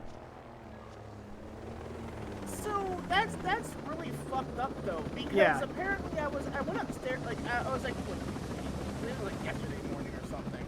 I go upstairs to go to the bathroom before I go to bed, and apparently there are a lot of stories right now where like there have been so many close calls on like public airplanes and shit that they've shut down entire airports over this. yeah. So it's not just public planes, it's also fucking military equipment. And it's like, well, gee, I'm now in absolute certainty that it's 100% because of COVID. Well, A lot of it, we just don't have the pilots and the engineer and the staff to make sure this shit doesn't happen. well, the thing Like, about yes, we are supposed to be in we're in the safest era of aviation to date. But, like, yeah, that may be the case, dude, but we don't, because COVID happened, there are so many people who are now out of a job or don't want to go back to their job because they know that they're at the highest risk of re-getting COVID. Well, it's not just that. It's also the fact that, so, hold on, I'm adjusting my sound audio real quick. So, here's an interesting thing. First of all, a lot of to give you a good example of something, a lot of, majority of the, all right, I'm ready. Majority of the, people in the Air Force now, like ground crew and, like, that kind of stuff, those people are civilian now. They're not military. They hire out contractors to do that kind of stuff now. And as for the pilots, the thing today, one of the things about being a helicopter pilot is helicopters don't have autopilot. So you literally have to be 100% focused at all times when flying a helicopter. Yeah. And again, even then, if a mechanical failure happens, the best thing you can do, like, again, helicopters do not have ejection seats. They kind of can't. Yeah, so the thing about a helicopter is if the helicopter's going down, it's going down, and the best thing you can do is just hope for a soft landing, which in this case, if the bird's pitched over and is going nose first into the ground, there's no soft landing on that. Oh yeah, and I forgot. Delta Zero's right. Someone, I forgot to mention this. Change of topic, but it's something interesting. Some people were joking, saying I needed to get a thing, that I said in Shadowrun a few days ago animated, because in one of the scenes I was talking to the scientist lady, and she's like, do you have any idea what kind of dangerous biohazards you're messing with, or what kind of destruction you could wreak? To which I went on a quick 30-second rant where I was like, I literally have killed an eldritch being. Do you think I give a shit about what kind of damage you idiots can do? I was like, I am Zaruk motherfucking Windcaller, except no substitutes. There is some good that can come from your invention. I'm afraid of what Cheryl can do. We need to get to the Red Weasel. Putting the imp in impervious. Yeah. Also, Cataclysm clipped the Uncle Chris, the boulder beat me, so... The boulder beat me. The boulder feels conflicted about fighting the son of a son and nephew of a great group of heroes. Sounds to me like you're afraid of getting your ass kicked. The boulder is over his conflicted feelings. I feel like we should give him like a knockoff wrestler name, like Wayne the Boulder Jensen. I'm sorry. Every time I think of Avatar, I cannot help but think of the boulder. The boulder feels conflicted about fighting a young blind girl. Sounds to me like you're scared, Boulder. The boulder is over his conflicted feelings, and now wishes to bury you in a rock slide. Okay, so we should be able to shoot these. Yup. Not wrong. Yay. I like being proven correct. When are you ever wrong? Do you want the honest answer? Yeah, I guess. A lot more than I care to admit. Back to Air One. You have a drone jacking virus Oh, to build. shit. This is gonna be a problem. The helicopter is smoking, and if we fall from this height, we are all dead. Then take us The down. mission has failed. The mission has failed. Cut the power right now. Wait, I can bail if you want me to. Wait, no, do you not know? Do you not know about the Metal Gear Solid 2 jokes about cutting the power? Raiden. No, Yeah. I think I have. Yeah. I think Raiden. I have. Yeah. Yes. Turn the yeah, game yeah. console Prove off aspect. right now. What did you say? The mission is a failure. Cut the power right now. What's wrong with you? Don't worry. It's just a game. A game like everything else. And then Metal Gear Solid 2 decides to get really meta. Like uncomfortable amounts of meta. Have you seen? Oh God, I'm gonna have to go back in one of my other servers and send you that. You want to talk about meta and existential? The whole AI art and AI like deepfake controversies that are happening right now. Someone's taken the voices of Colonel and Raiden and Rose, because I guess she popped in occasionally in Yeah. as well, and did a whole script, MGS2 style, of a discussion about that. Oh God. Zaruk, I swear to you, I could be convinced that came from MGS2. Yeah. It's that convincing. Well, it's also It's because terrifying. Yeah, it's also because how terrifyingly how accurate it sounds like the games. Yeah, but that's because one of the things that help with that is that Colonel's voice actor, what's his name? I don't know his name, but Colonel's voice actor is a really, really good voice actor. Yeah, he is. He's also Grandpa Max in Ben 10. Yeah, he is. Yeah. I found that out recently. I'm like, oh yeah, no wonder you sounded so similar. Yeah, he also has, like, he's also gone on record as saying he's a big fan of messing around with a ton of the games. Like, one of his favorite things is the conversation between Snake and Colonel when they're talking about the other stealth genre games. He goes like, why am I always the one who has to do all of this? Don't say that. We're the ones who pioneered this genre. Why don't you ask someone like Sam or Gabe to do it? Snake. like he openly mentions Gabe from Siphon Filter and Sam from Splinter Cell. Yeah, that makes me happy because, like, again, like I love how Good to all the see you, VAs man. from Metal Gear just fucking love their job. Yeah, it's also it's also funny to me that Robert Atkin Downs, who plays Master Miller, and David Hayter both found out about like these Japanese. Hold on. There are these bits from like Yeah. Yeah, you know what I'm talking about. From Peace Walker. Yeah, and they were only in Japanese, and David Hayter and Robert Atkin Downs were like, we can do that, and so they dubbed over it in English. Like the scene. They did, and the entire like the sauna scene. Yeah. Is my fucking favorite thing ever because It's so if you think what the hell is that movie called with Tom Cruise and the fighter pilots? Top Gun. If you thought Top Gun was homoerotic, Yeah. you don't know nothing. Snake kick. Snake kick. Snake kick. But also like the things like again, even Peace Walker itself has some really funny jokes in it. Is that a cardboard tank? I'm sorry, boss. The guys meant well, but it's genius. What? Snake, look at it. It's amazing. Nice job, Kaz. I knew I picked the right guy to put in charge of R&D. But you're kidding me, right? The other thing is Robert Atkin Downs. So, funny thing about Robert Atkin Downs. Robert Atkin also, I see that, Leo. So, for 2,000 channel points. There you go. So, here's the thing. Robert Atkin Downs is actually a very private guy, which kind of took me by surprise. He does a lot of roles. So, you'd think he'd be more like, you'd see his face more often. No, he's actually a very quiet guy and very like, what's the word? Not reclusive. He's just very private, basically. which is funny to me because you know who else Robert Atkin Downes voices? I know some offhand, but I'm suddenly... He's also the voice of the medic from Team Fortress 2. I did not know that! Yeah, he's the voice of the medic.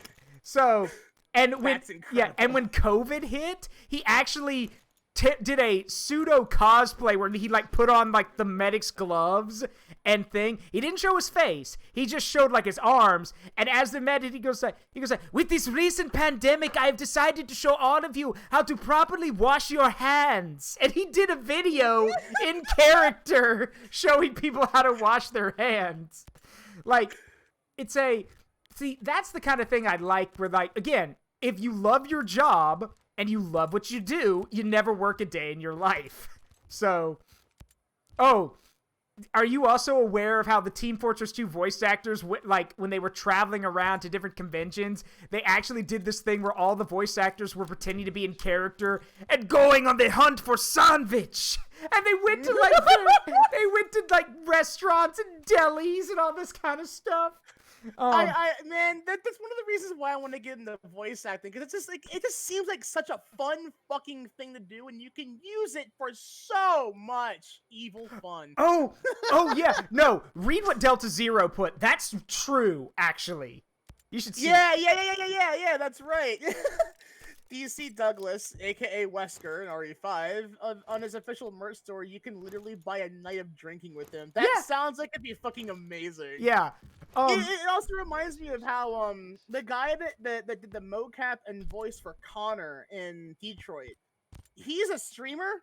Yeah, he loves streaming games. Yep. And he streamed the voice actor of my boy Bayek of Siwa. Yeah. And apparently the voice actor for Bayek is a big Assassin's Creed fan. And when he got brought in to do Bayek's voice, he didn't know what it was going to be for. And then after he was done, he got told, and he nearly had a heart attack because he was so fucking excited and happy. Yeah, I'm like, sounds about right. That makes me happy. Yeah. I mean, it's also crazy because, like, you've probably seen, have you seen the interview of Jacksepticeye interviewing Connor's voice, like, mocap and actor? And Jacksepticeye actually showed up cosplaying as Connor. While they had the interview. No, I haven't seen that, but I've seen that it's a thing that he did. Yeah. Yeah, and the crazy thing is that, is how, like, awkward Connor's actor is, because, like, you could tell he's probably never been in a very, like, because Jack is a very comfortable interviewer, but he asks, like, these really deep questions. And, like, you could tell Connor's actor is like, I'm uncomfortable. Like, you could just see the look on his face. He's like, this is hard. Another good example is when Jacksepticeye had an interview with Ryan Reynolds, and they were playing the Deadpool video game. Yeah, and apparently those two are friends, and they've been in, like, a movie or two together at this point. Like, man, what a fucking career Sean's had. God damn. But the crazy thing is that the stuff that Sean asked Ryan, and, like, it's another reason why, like, people jokingly say, like, you know, they've had the saying of, you know, the thing that every man wants, Ryan Reynolds. Because Ryan Reynolds, like, look, if I was bisexual or full gay, Ryan Reynolds would be my man crush. Period. I honestly, Now here's and the other thing about him is that Jack asked him, because Ryan said that he grew up in a very, like, he would admit was a very toxic kind of masculinity home. And Jack asked, do you think that it's, you know, what do you think causes it to stick around? And Ryan got really introspective. And he's like, that's a hard question. He's like, because it's a little of everything. It's environment, it's learned behavior, it's, I don't know, maybe there's a psychological part to it. And the entire time they're playing the Deadpool game, Ryan Reynolds is over here talking like a legitimate, like, you know, like a modern day philosopher with all the shit he's saying. And I kept thinking, the whole time I'm thinking, this is Deadpool. This is the man who plays Deadpool. Like, this is Deadpool being philosophical. What is this? Which is actually really weird, because, like, if you really got, like, I think Deadpool himself probably would do that if given the chance, just to say, no, yeah, understand that a lot of what I do and how I act, some of it's genuine, but I am also just being honest here. Like, I feel like Deadpool's the kind of guy that does that because it does lessen everything else that Yeah. you could be going through. It does. Have you not? You should look up the So, it is one of my favorite Deadpool comics. But there is a scene where Deadpool stops this girl from committing suicide by jumping off of a building. I bring up that one. Yup. But here's the interesting thing. So, the interesting thing is that, at the start of the comic, Deadpool tells you, he goes, don't jump. There's a nicer building down that. There's the Baxter building down there. You can go jump off that instead. Here's the thing people don't know. No. See, that sounds like, it's Deadpool being chaotic, being crazy. No. At the time in the comics, Peter Parker lived in the Baxter building. Deadpool was telling her to go there because he already knew, I am not going to be able to talk her down from this. If I can convince her to go to the Baxter building, Peter can save her if she jumps. That's why he did it. And then the entire time, he actually does talk her down. He's like, you ever seen Hamilton? You want to go see Hamilton? And so he knocks two people. Yeah. He's like, I thought you said you could get tickets. I said I knew people who had tickets. I didn't say I could get them. He goes, by the way, these two are drug-running scumlords. Who gives a crap? He goes, shush, I want to watch. And even he admits in that comic, he goes, look, he goes, I don't think there's anything wrong with you. You just need someone to talk to and you need help. And I am not the person you want to get help from. He goes, and he even said, he goes, so will you at least walk in with me? And we can go say hi to those people I hospitalized. But that's the thing, Wade, I've tried to tell people this. Is Deadpool crazy? Yes. Is he chaotic? Absolutely. But Wade, the thing is, Wade doesn't have a lot of happy stuff in his life anymore. He doesn't. Wade needs, the thing about Wade is that he needs all of those little happy memories or those happy things. It's why he loves his friendship with Peter so much. People joke about Spidey Pool, but literally, and even he's joked about it. He goes, we're Spidey Pool. You can't break us up. But the reason he does that is because Peter's the only guy who will actually give Wade the time of day. He can't talk to anybody else. I remember even the comic, Peter tells you, he goes, why don't you go talk to Cap? He was like, Cap gets it. Cap would understand. Stop right there, criminal scum. Nobody breaks the law on my watch. I'm confiscating your stolen goods. Now pay your fine, or it's off to jail. And pay with your blood. But Wade tells Peter, he's like, I can't go to Cap because Cap thinks I'm a menace. And Peter's like, no, he doesn't.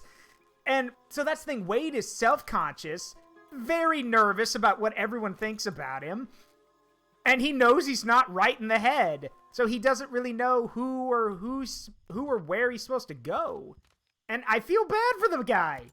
So it's why, again, writing characters like Deadpool and it's why it's cool that Ryan Reynolds got a lot of say in writing the script for the Deadpool movies. Because he's like, I love the character, but I'm going to help write the script. So, hell, same thing with Deadpool 3 coming out, where he joked with, what's Wolverine's actor's name? Hugh Jackman. Yeah, he goes, hey, Hugh, you want to be in one more Wolverine movie? Yeah, sure, Wade. He goes, sure, Ryan. Yeah, he's in the background, he's drinking something out, and he's taking a drink. He walks in from off screen just being casual. Mm-hmm. Hey, Hugh, I saw that, yeah. Hey, Hugh, you want to be Wolverine in one more movie? Yeah, sure, Ryan. He just goes back upstairs. Yeah. I also just really love being reminded that Hugh Jackman is fucking. I think he's Australian. He's got a very I think he's a Kiwi. I think he's New Zealand. Is he Kiwi?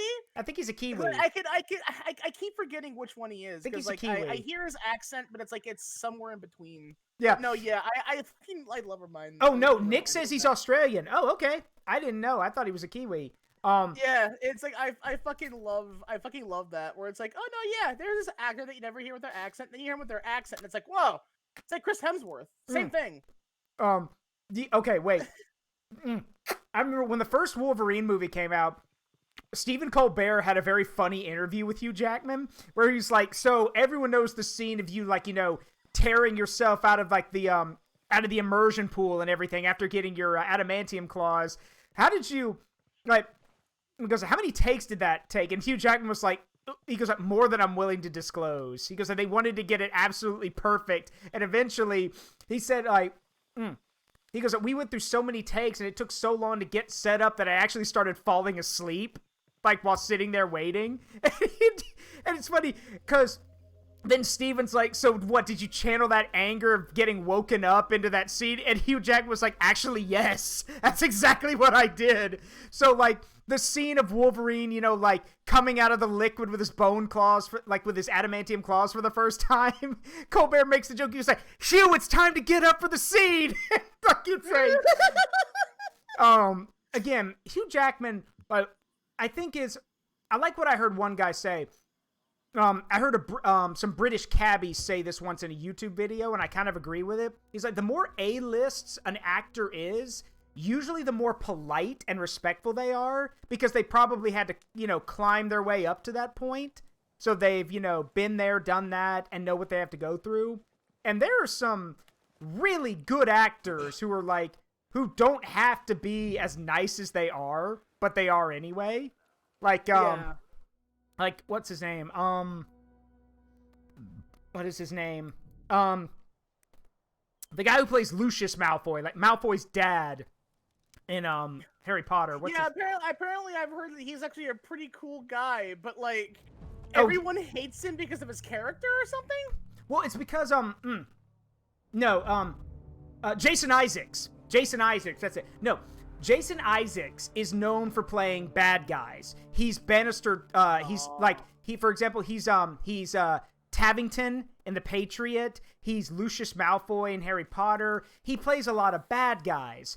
And he's really, really good at it. And this makes people think that he's an asshole, when in reality, no, he's not. In fact, there's a blooper from Chamber of Secrets. It's the scene where Lucius, like, shoves Harry out of the way. But in the scene, the cane that he has, you know, that dragon-headed cane, gets stuck in Daniel Radcliffe's robes. So he's like, move, Potter. And then, like, you see it gets snagged. He's like, and you hear this, up. Sorry, love. Let me get that. I love that.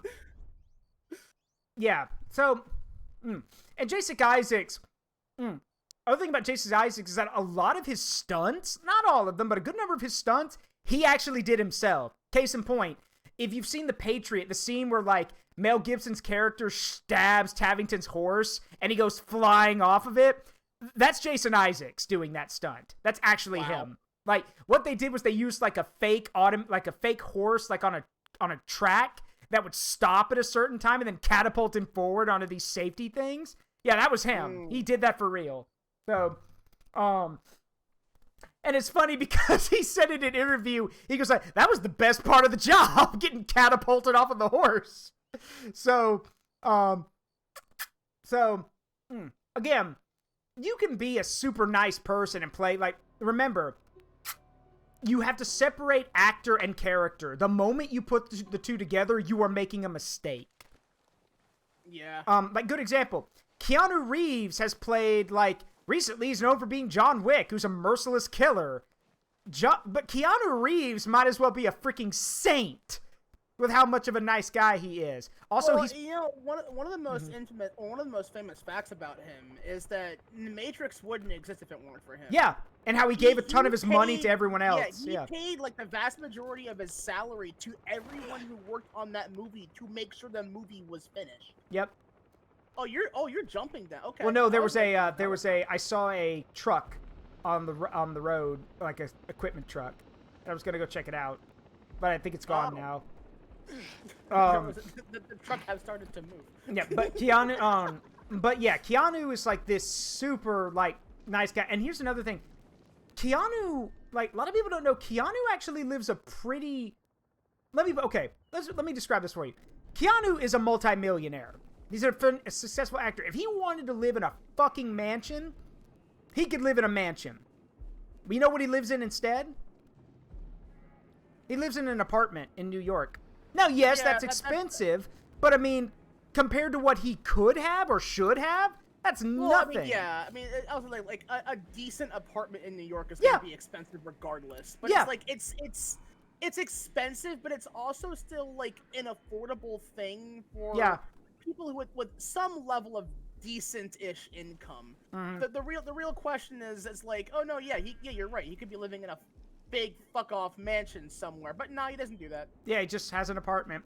Also, that thing where I mentioned about the Metal Gear Solid deepfake gimmick. Yeah. I sent that I put that in the memes part of your server, Zaruk. Okay. My advice to you, one, don't play it on stream because it's very existential and it could cause a crisis for some people. Yeah. Because it's so believable that it's painful. Now, do you mean believable in the sense that everything they're saying makes sense, or? Yes. Yes. And whatever question you have to ask me that is, the answer is yes. It's believable as a scene from the game. It's believable as what they're saying could absolutely be true because the CIA's known to do shit like this. Also, before you continue, Uncle Chris, I found it. Look at how this boulder is. God, yeah, you're right. That boulder is very precarious, isn't it? I wish you had melee. Like I could hit things with my fist. I wish. But I can't. I didn't have a choice but to explode that because that's a ground drone that needed to die. That is a very precarious placed boulder. I'm surprised you can't move that. You know what? Hold on. I was gonna say shoot at it with a rocket launcher or C4. Hey, Inu! Hey, buddy! Thank you for the 2 gifted subs to Soulstorm and Nick's Moment. I appreciate it. Everyone wish Inu a happy birthday. Do it now. Happy birthday! Yep. Happy, Glory be to you on this anniversary of your miraculous escape from the uteral prison. His birthday was a day or 2 ago, but that's a good one. I haven't heard that one. That's what I like to say to people whose birthday it is, because it's so chaotic and like it's like it will make you go, "What the fuck was just said?" Nothing. But it's an accurate description. The boulder is impenetrable to rockets. That's really funny. Uncle Chris, the boulders have adapted. You haven't learned HM strength yet. Or you haven't at least 4 batches. Or you haven't learned Rock Smash yet. You haven't learned Rock Smash. That's actually kind of funny. Vegeta, the Pokemon's on my back. I know. I'll use Rock Smash. Oh, fucking. So, classic. Fun fact, by the way.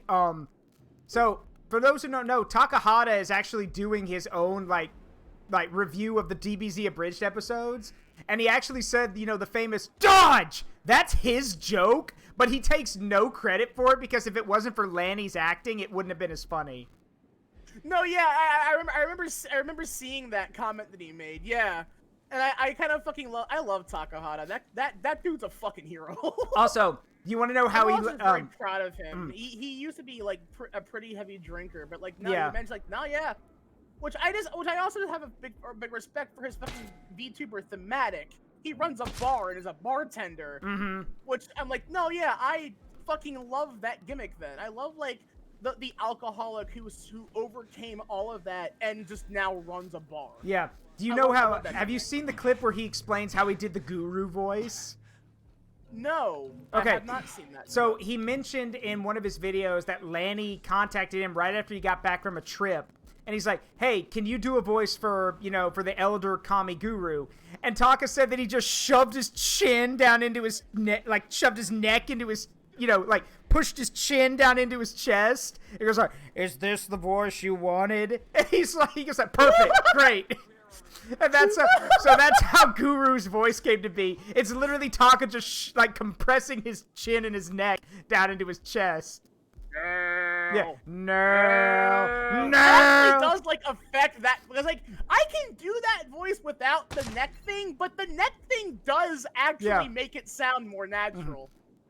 I think he's looking for you. Do not tell him I'm here. Nail, where are you? I can sense you. Do not make eye contact. Is this the part where you start cheering to yourself? Shut up. Come now, we should do whatever feels natural. You can win! You feel great! You can do it! Oh, poor Piccolo. Oh, I love Piccolo. I like one of the consistent jokes. Is Piccolo black? Yes. Yes. Yes, he is. Yeah. Another one of my favorite jokes. He took. What would we call this hypothetical clothing company anyway? Big Green Threads. We might need to workshop that a little bit. I think it has a perfect ring to it. Yeah, well, you're big and green. You have a bias. Wait, are we hallucinating? How long have we been in here? 3 days.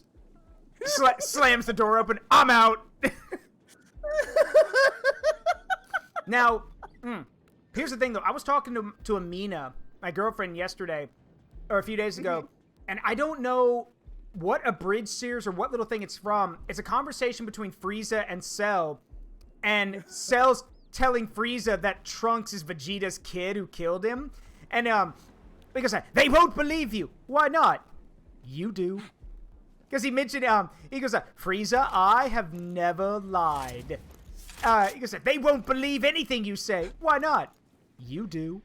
And I was like, where is that from? I love that delivery. Just how that's just like, you do. Like, he's just like, they don't need to believe me. You do. Oh, that's great. I love the idea of just, like, Cell being a total foil to Frieza and vice versa. I love that concept. I'm not going to help you with this. Well, then you're a bad friend. Wait, we're friends? We are if you help me. We are if you help me. Aw. Pass. Fucking Cell and Raditz trying to be friends. Oh. Okay, well, okay, fuck's sake. There we go. No, my space pod! No, my space armor! We get it! You're from space! Wait, you're from Australia? Space Australia. Space Australia. Go Space Broncos. Specifically, Space Brisbane. Go Space Broncos!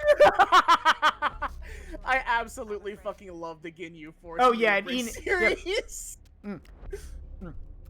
Yeah. In mere moments, all you'll be feeling is oblivion! That or utter disappointment. Go ahead. Flip that coin. Oh. And yeah, he goes, Final Flash! Oh, how cute. He named... Oh, shit! What happened? Where is everyone?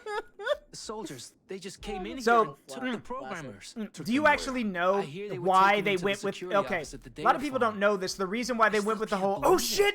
You know why they went with that line?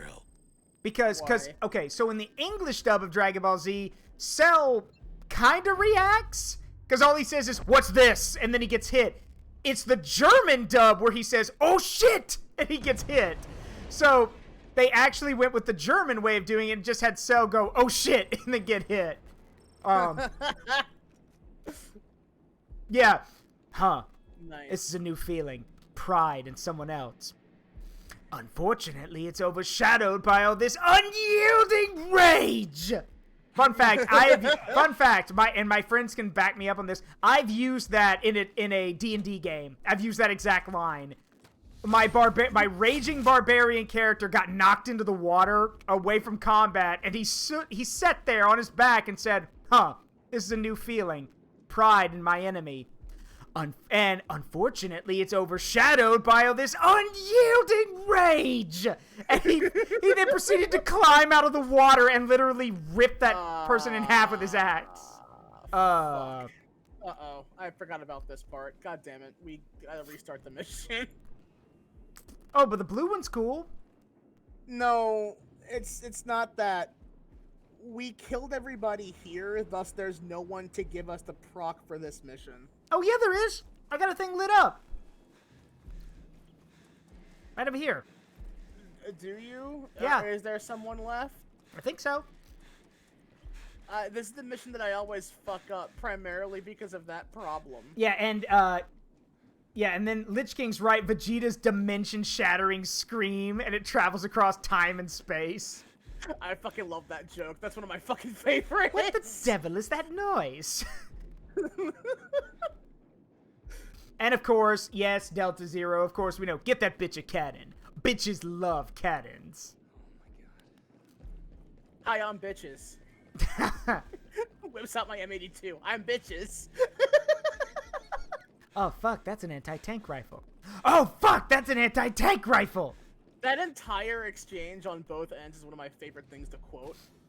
It is so fucking flawlessly executed that, like, I can't even aspire to be that well. Well, ain't you just the fucking textbook definition of classy? But guess what, Jeeves? That garrote wire ain't gonna do shit against armor this thick. What's that, Alfred? How thick is it? Well, half as thick as my dick, which means you needed fucking anti-tank rifle to pierce it. And I don't even see a piece on your skinny old ass. Police girl. So, the best part about it is, like, if you can do the Walter part, you should. Yeah. It's like, hello, my name is Walter Seagull Mays, ex-vampire hunter and butler to the housing organization. I answer the door. I answer the door, I clean up the estates, and I take out the trash. And I also kill some entitled little twats like yourself. Yeah, police. Well, ain't you just the textbook fucking definition of classy? Yeah. But guess what, Jeeves? That garrote wire won't do shit for dick against armor this thick. What's that, Alfred? How thick is it? Well, half as thick as my dick. So thick enough that you need a fucking anti-tank rifle to pierce it. And I don't even see a piece on your wrinkly old ass. Police girl. Police girl. If you may. Bitches love cannons. Oh, and then quiet, and then just, and then just quietly, oh fuck, that's an anti-tank rifle. Oh fuck, that's an anti-tank rifle. And then of course that was a 70-inch plasma screen TV. So, how can I help you? you gotta do the click and hiss. Yeah. You gotta do that. So, how can I help you? You must be. How can I help you? Yeah, you must be the great Alucard. Sup? Sup? I've heard a lot about you. Oh, really? Just, oh, you dirty bitch! Work the shaft. Excuse you? Oh, I'm sorry. I like to dirty talk whenever someone's sucking my dick. Perhaps I should just get to the point. My name is Luke Valentine, and I'm Carmen San Diego. Guess where I am?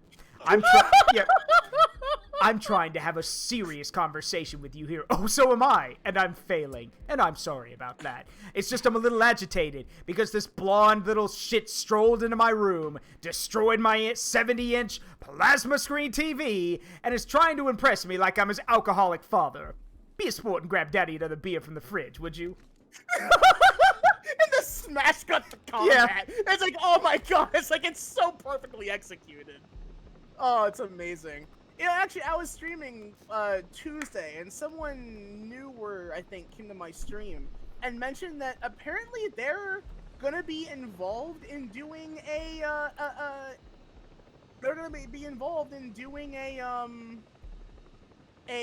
parody series, an abridged series for Chainsaw Man.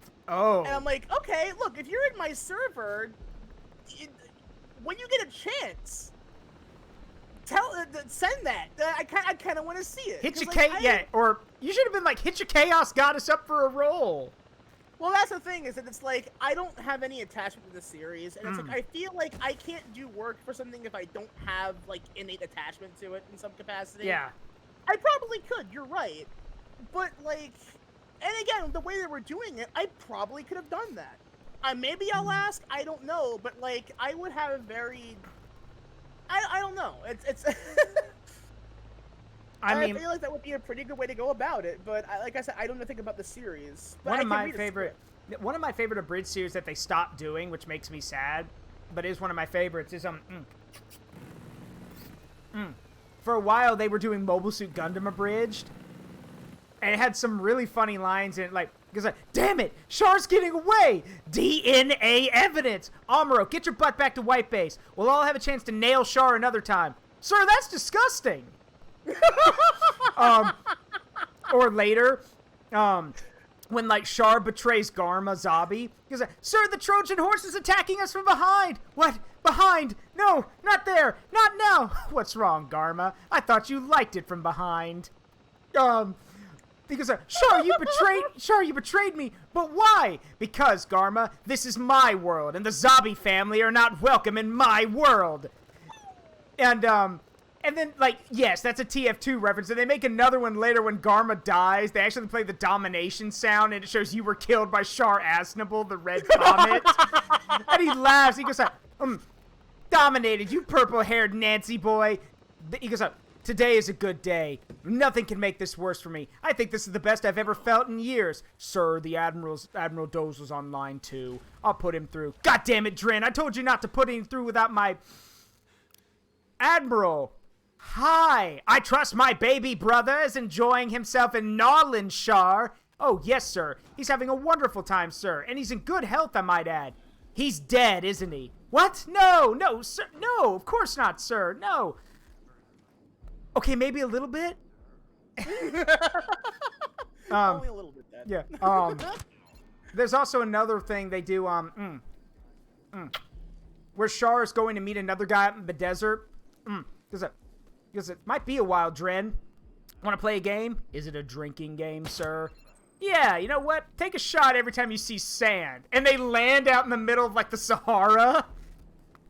And Char comes back, like, 3 hours later. Are you still drinking? There's still sand, sir.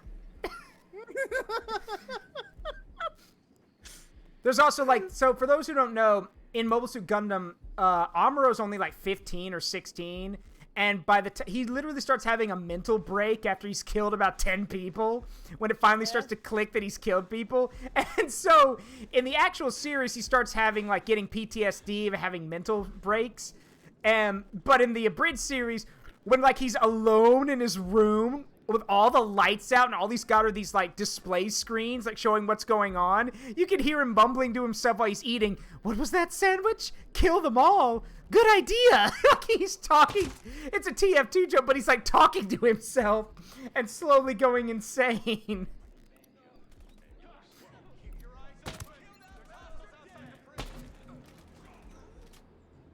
Kill that bastard dead, you first.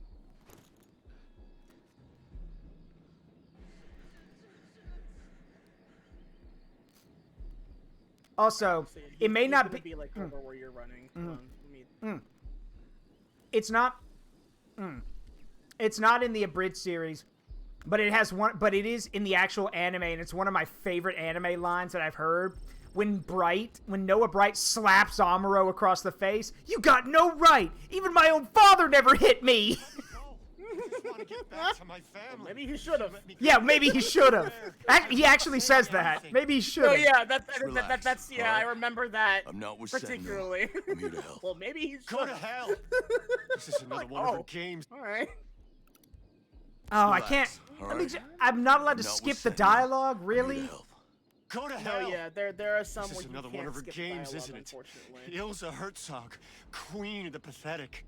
Tell Also, her, someone I saw that they never got asked, and I kind of feel bad because we were in the middle of a conversation. Keep your head down and be quiet. Someone had asked who the demon is. I think referring to me.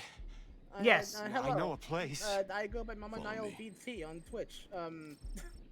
Right now, I guess you can call me Haruna because I mean that's my name. So I figured, you know, imp mode is more for Haruna. Yeah. Nile's her own thing. By the way, how's that reminds me because I know you've been streaming with that I don't know what slime VTuber or something in Monster Hunter. Bunny, yeah. Yeah, I've been meaning to ask, how is the new Sunbreak update stuff? Is it any good or? Well, I just kicked Velkana's ass the other night. Ah. She's got an ice nuke now. Teostra once again being outclassed by Teostra's got the Worf effect, and I find it very funny. Get in the boat, sir. He's not coming. We have to go to the island over there. Yeah, I'm telling him to get on the boat so he can come. He won't. Oh wait, no, okay, there we go. Nope. Yeah, you have to like lead him first. So once you get on the boat, he will too. Okay, come on, dude. Watching the NPCs like trying to figure out. It's so painful. Is really goddamn it's so funny. painful. I hate it. It's so bad.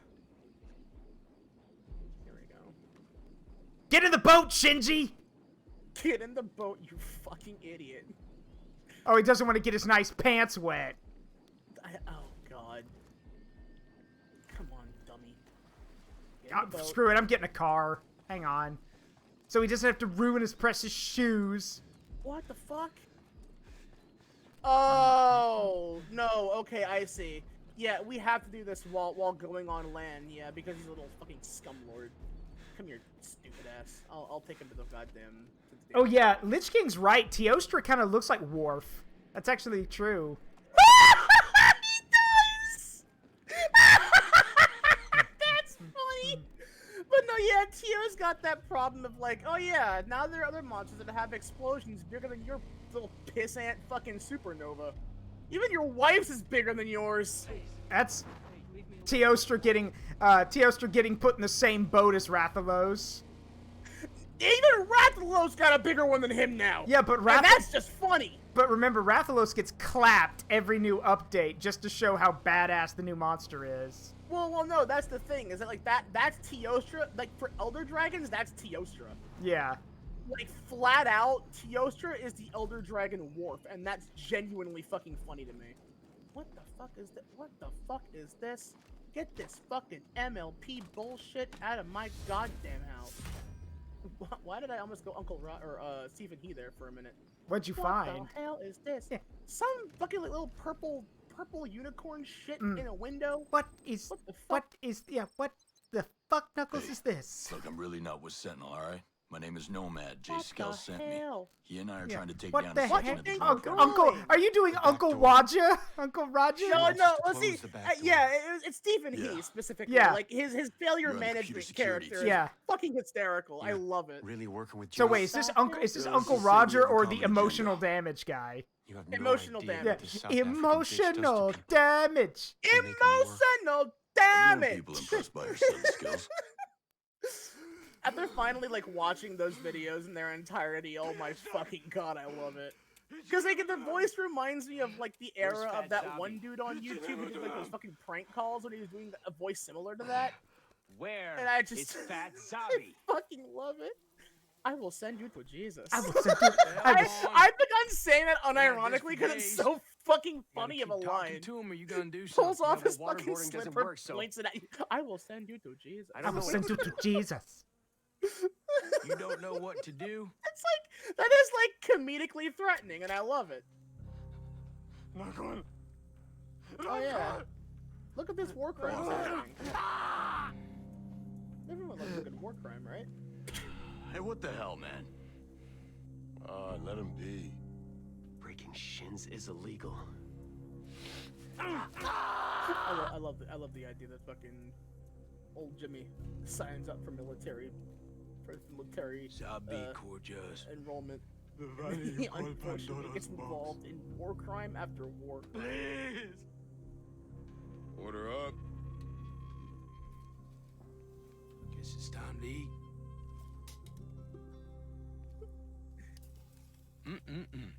Hey, you know we can't be doing that shit.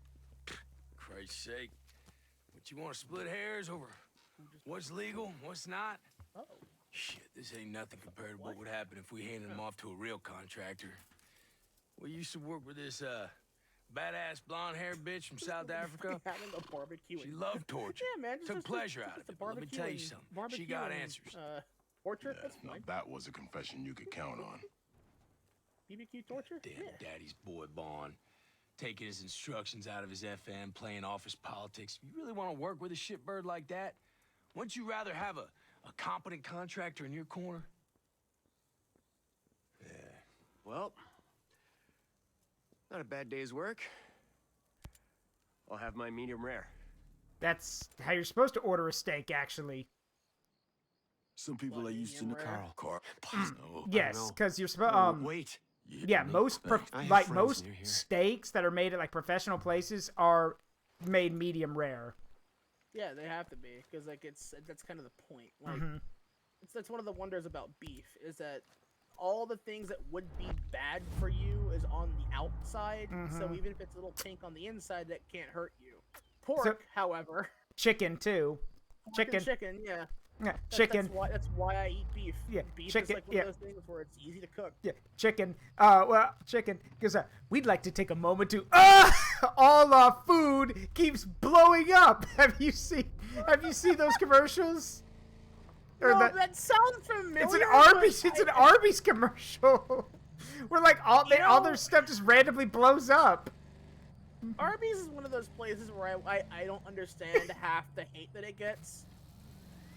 What was that joke between Taka and Heavenly? What's my favorite menu items at Arby's? The door. I leave. I don't eat Arby's. Arby's. That shit nasty. I saw a deep fake for an old Burger King ad that was really fucking funny. What was it? I gotta go find it again, cause like it's like, yeah, it's like the voice of the guy that did the old Burger King ads, and it's like insulting the food. So it's like, man, y'all, it's like, I gotta say, why is it that most content creators aren't capable of consuming fast food at this point? It's like your healthy food rhetoric is total bullshit to begin with. But No, it's literally like that.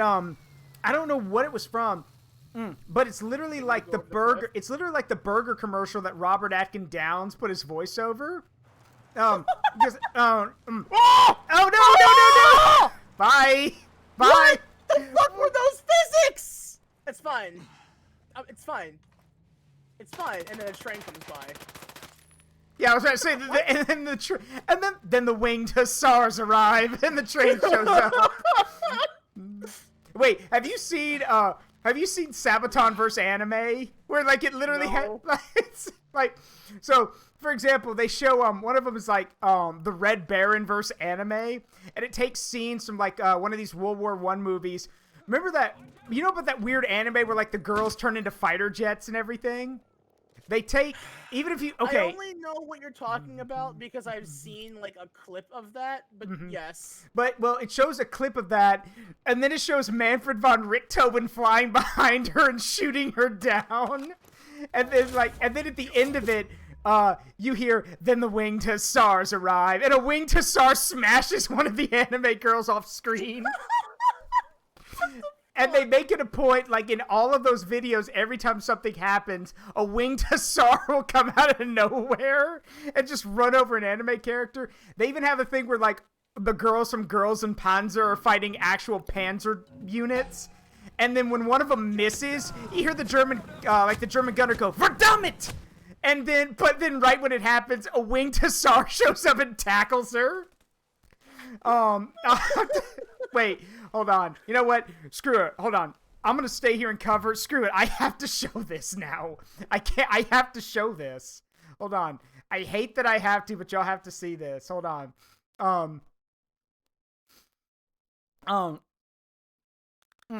There's even one of them they did where it's Bismarck versus Azure Lane Bismarck. And it's like at the end of it, and they use Sabaton's music video for it, but at the end of it, when the ship's going down, Captain Linderman writes on a thing, he says, "We've defeated the anime." And it shows Azure Lane Bismarck sinking next to the real Bismarck. See, the real sad part about it is that, like, people constantly make those jokes, but they fail to understand that in the context of the series, World War II never happened, so that boat doesn't exist beyond the character itself, who has the actual power of the ship and more, because they technically can't die. Yep. Okay. So I'm going to, what would I use for this? Browser, right?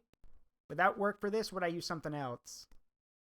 If I'm showing a YouTube link or a video, what would I use? You use OBS, don't you?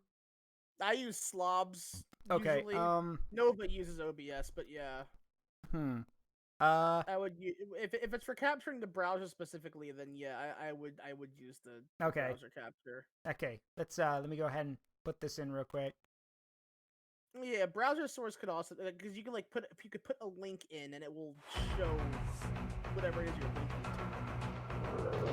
But I would do it, yeah.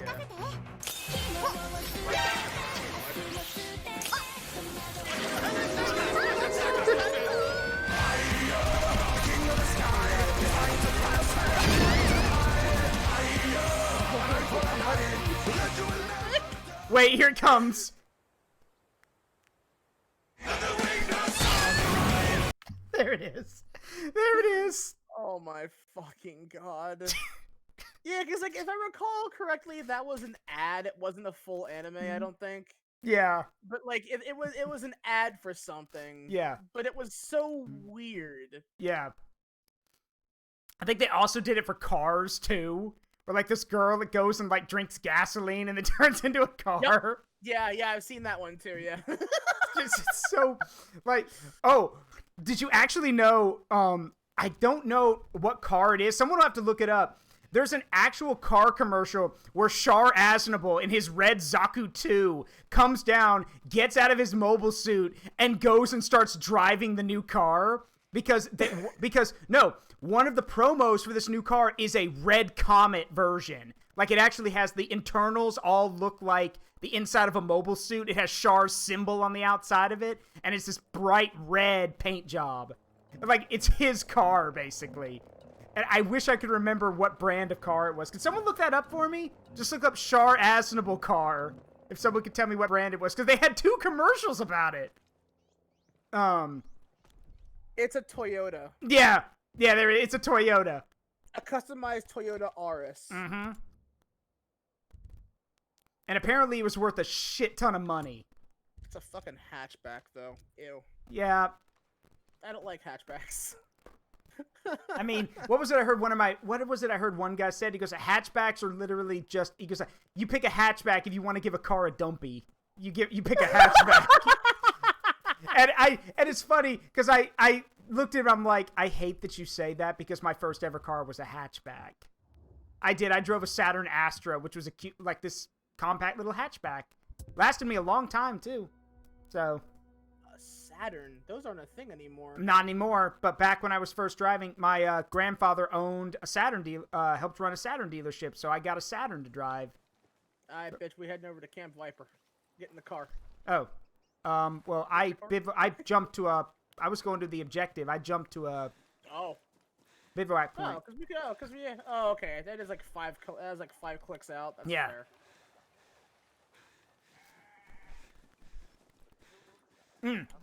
Okay, I actually want to tell you this now because I think it's hilarious. I mentioned him roughly,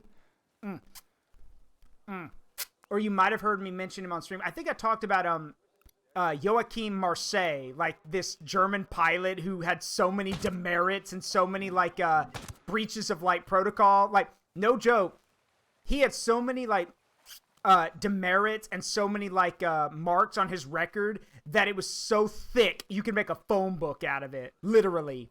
Like his what do they call it? His what is it called? Like your punishment record, basically. Whatever it's called in the military. Basically, it's like where every time you fuck up, you get it marked on your record. And this guy had so many things that it was literally thick as a phone book. And this is because just to give you an idea of one of the things he got away with. This is 100% true, by the way. I want you to imagine that you were in charge of a veteran squadron of ace pilots. Everyone has shown up for the morning briefing, and 3 hours later, one of your pilots hasn't shown up. It's his first day on the job, by the way. He should be there, but he didn't show up. 3 hours later, a car pulls up, a car you do not recognize. And then you notice something else. The woman driving the car is drunk off her ass. And in the back of the car is another drunk woman, and underneath said drunk woman is your pilot, who is rapidly putting on his uniform to come in for inspection 3 hours late. Yeah, his you told me about his this rap guy. his rap. Thank you, Lich King. His rap sheet was so big that when he reported to his squadron, the commander was like, "What is this? It's so thick you could fill a phone directory." And he slammed it down in front of him with an audible thump. Okay, let's see what we're working with here. Let's see what we're working. Okay, let's see what we're working with here. Wow, nice cock. Whoa, nice cock. Thick, but not too flashy. Didn't they get Patrick Warburton to say that for real? No, they didn't. That was not him, but it was so convincing. Yeah. Like, it was someone's impression, but my God, was that impression flawless. I actually thought they got him to say that. Yeah, so did I. Whoa, nice cock. Thick, but not too flaccid. Perfect length. A good 80-degree angle. Could trim the hairs a bit, but we'll work on it.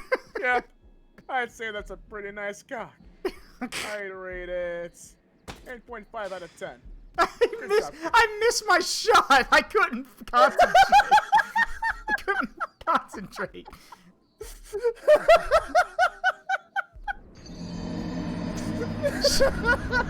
Shut up, Lich King.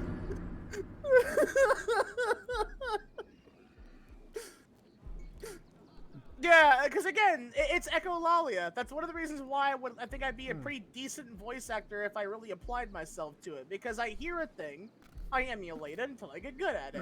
I can make all kinds of weird noises and voices if I wanted to. I mean, one of my big things I like doing is doing my tiny anime girl voice, and then immediately stop right there, criminal scum! Nobody breaks the law on my watch. Confiscating your stolen goods. Now pay your fine, or it's off to jail. It weirds people out, but like that's the benefit of having a mid-range voice is that you can do all kinds of weird shit. Then pay with your blood. End of that spectrum.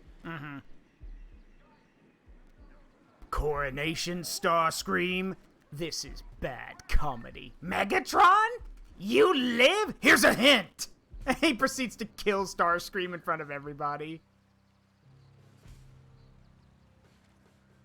I'm gonna bring you behind a building and make you spill your guts. In more ways than one. Ew. Yeah, ew. That sounds nasty. Proceed. Let me put this in a way that only you will understand. I'm about to blow my load all over your insides. What? What? No homo. No homo. Oh man, I love this fucking Metal Gear style fucking reaction shot shit that I got going on. If I have my pistol out, what I do is I'll quack. I'll get. Yeah, it's the majestic space duck. Quack. Quack. Yeah. Okay, hot take. Yeah. Abridged Krillin's voice is better than canon Krillin's voice. I think they both have their place. Yes, but like abridged Krillin's infinitely funnier and more memorable in my personal opinion. Have you seen the little animation they did of Krillin and 18 going on a date? No, I have not seen that, but that sounds wonderful. So Krillin takes 18 to this really fancy restaurant, and the waiter literally starts hitting on 18, trying to get her away from Krillin. And I love it. She goes like, okay, first of all, Sammy. He goes like, one, you would he goes like, you wouldn't make it to 805. Second, you wouldn't live past 807. Thirdly, we're still waiting on our waters. So if you value your job or life, you're gonna take this knife, cut the bullshit, and bring us our goddamn Pellegrino.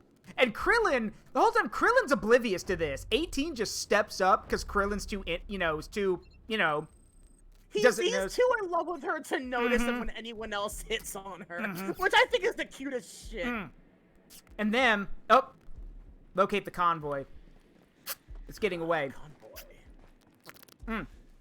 But then, he goes, holy, okay, fine. Could have just said no.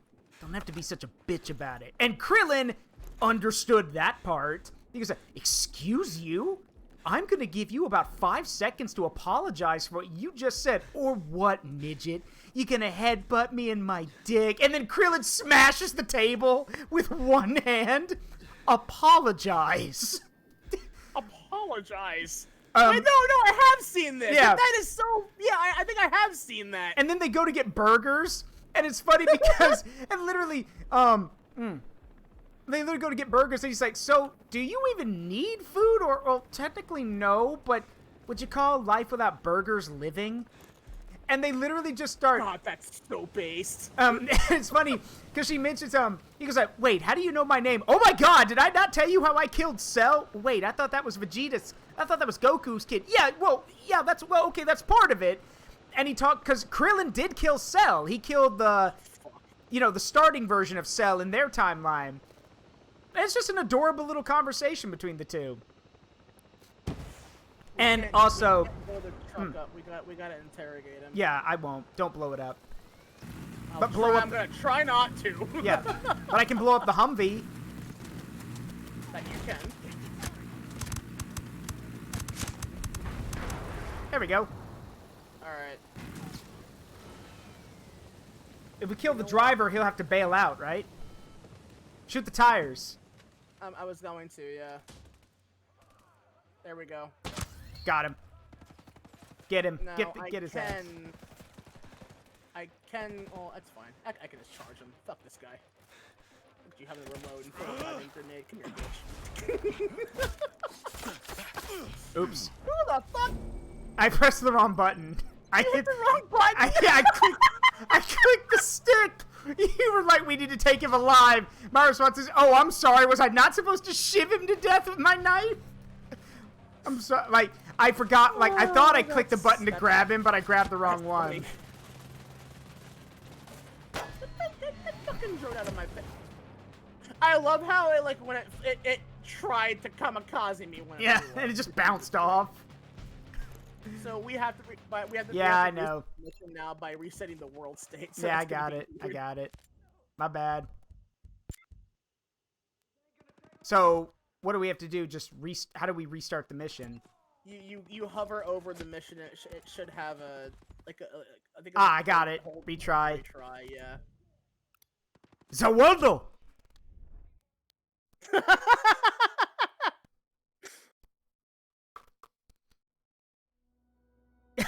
Lich King's right. Abridged Krillin, canon Krillin, counterpoint, original Japanese dub Krillin. Oh, there it is. It's literally coming down the road. I'm still loading in.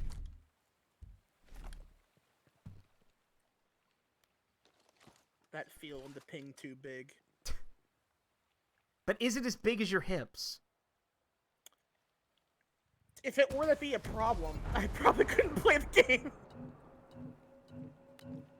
Oh, they're making a run for it. I thought they were going to turn onto the bridge. They didn't.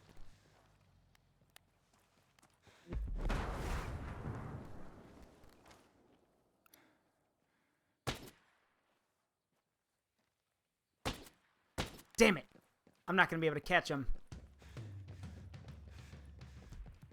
We need a ride, quick.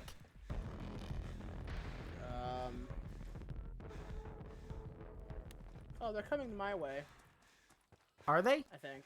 No, they're continuing down the road. The number is rapidly. Okay, no, they're like all. Okay, they're like across a stretch of water, but I could. There's a chance I could hit. No, now they're behind a fucking ass. Ass. Where the fuck? So do they just keep driving around, or do they eventually get away? They will keep driving around, I think. Hmm.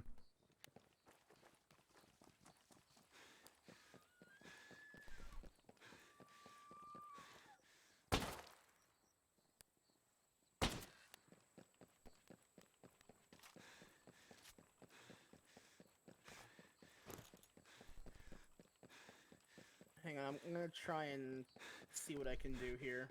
Sure. Because I can get a. You know what? I've got a. Wait, is this guy literally driving in a circle? Yes.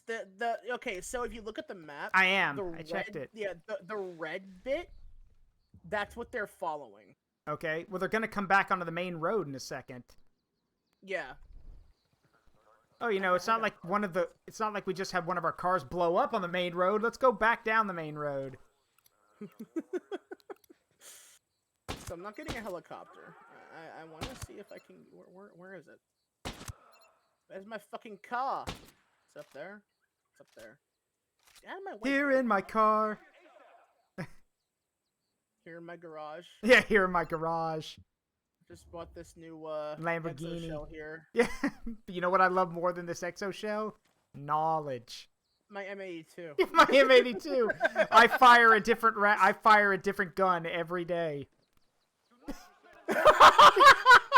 What? Oh my god. What?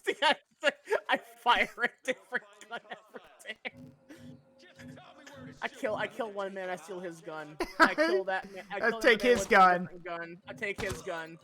I keep doing this over and over until I acquire enough knowledge in order to do. Until I acquire my own personal arsenal that gets me put on a watch list. I become the Punisher. But not like the fucking Netflix Punisher. No, I mean the fucking video game PS2 Punisher. Have you seen the Vanoss crew like doing their own interpretations of that scene, like adding their own spins to it? Like, what is it like? What up, bitch? Here in my kitchen making linguine. Yeah. Let's see. One of them that like goes here in my bathroom with my let's see. What were some of the other ones? Like goes here in my attic with this let's see. Here in my goes here at my pool wearing my new bikini. This one, like. Now you fight for Dario. Yeah, you are mine now. You work for me. Cocaine. Tell me your knowledge. Yeah, cocaine. Oh, you fucking! Who was shooting at me, interrupting me in our conversation? That is very rude. All right, come here, bitch. I got a hut. I got a hut. Oh, there's a big rock there. I'll take you behind that. In broad daylight. Calling reinforcements. Ah, feck off. Bad officers get taken behind the rock.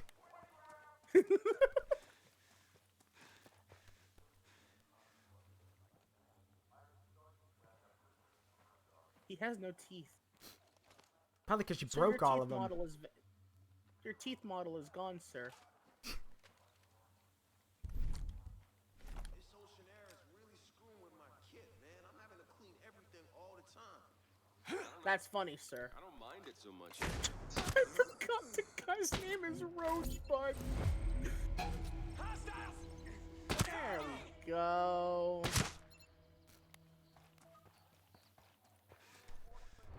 I hear buzzy drones. Oh, hey. There's a radio man. Radio man. Take me by the hand. Ocean man. Take me by the hand, take me to the land. I knew as soon as I heard Radio Man, I'm like, oh no. Oh, piss off. Good. You guys can't touch me. Stop trying. What bullshit? Alright, you know what? Fuck this. Can't touch this. You're all gonna die now.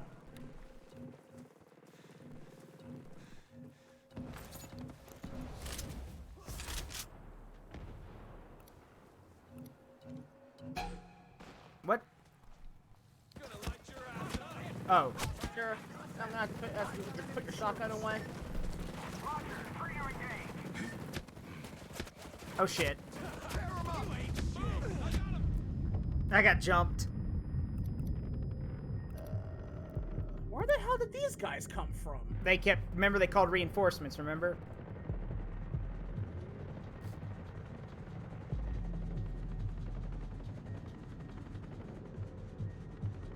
Just me and my wife and my fucking and our 100 round magazine. She's all I need. Yeah, I'm all you need, Commander. Come here, bitch. What are you doing with your dumbass little fucking face paint, nerd? Who the hell is still shooting at me? There's a drone behind you. Oh. Little boys and their goofy toys. You gonna help me up?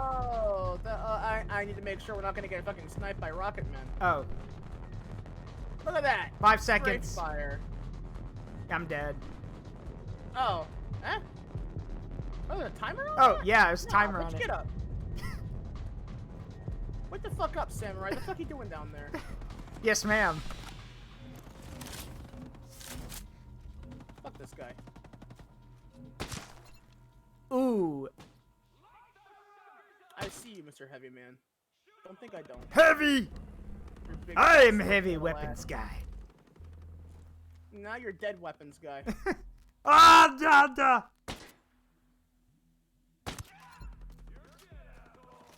Who the hell? Where did you come from, sir? I heard party over here. Ah!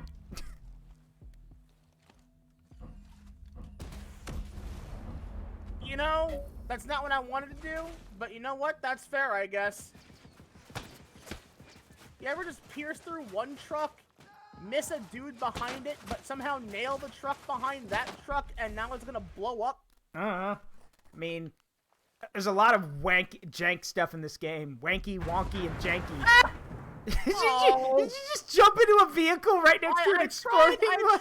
I tried to get that one away from it, but it wasn't in time. Ooh, I like that vehicle. That's actually a vehicle that that you get from the Operation Motherland. It's fucking fast and it's got 3 guns. Wake the fuck up, Samurai. Rake the leaves up, Samurai. What is it? The fucking FX made for TV version? Yeah. Bake the treat, Samurai.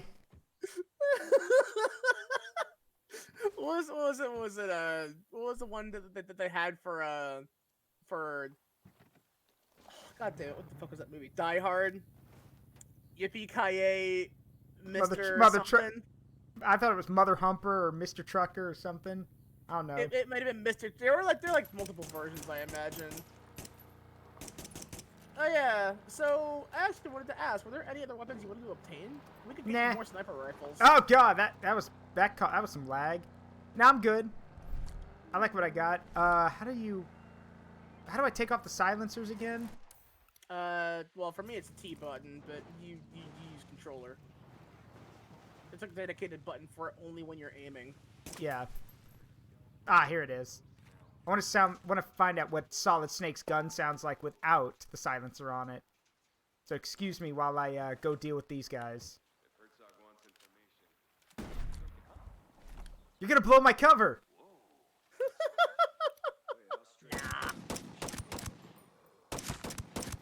Ooh, that's got some kick. That's got some punch to it. That sounds about right, yeah. What about my wife? What kind of sounds does she make? I don't know. You'd know her You'd know better than anyone else. Oh yeah. That's about right.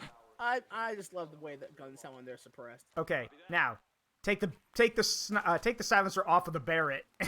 I did. That's what I almost blew your cover with. That sounds like thunder. Like, I'm not even gonna lie. That sounds like distant thunder. Azrael, get down! That was close. I didn't even get the bar until it was already more than halfway. Phew. Fucker. Climb back up. Give me a clear shot at it.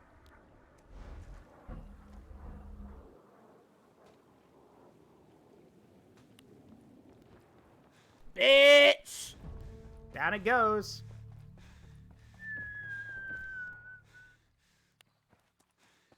Goodbye.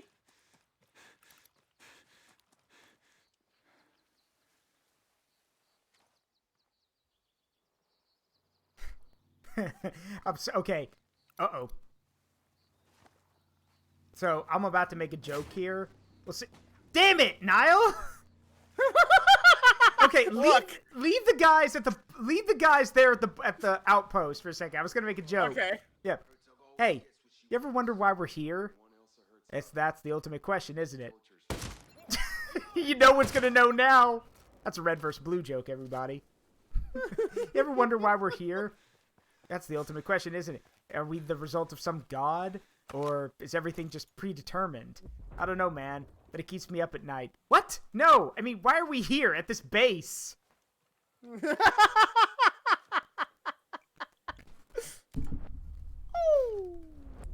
Goodbye, Mr. Sniper. I'm better than you at your job. My name is Michael J. Caboose, and I hate taxes. It's Texas, you idiot! That too! Everybody hates taxes. What are you talking about?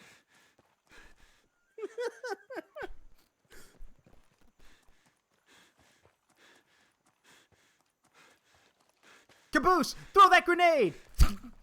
That was the worst grenade throw ever of all time. Not my fault. Someone put a wall in my way. Because he literally just throws it into the wall. Someone put a wall in my way.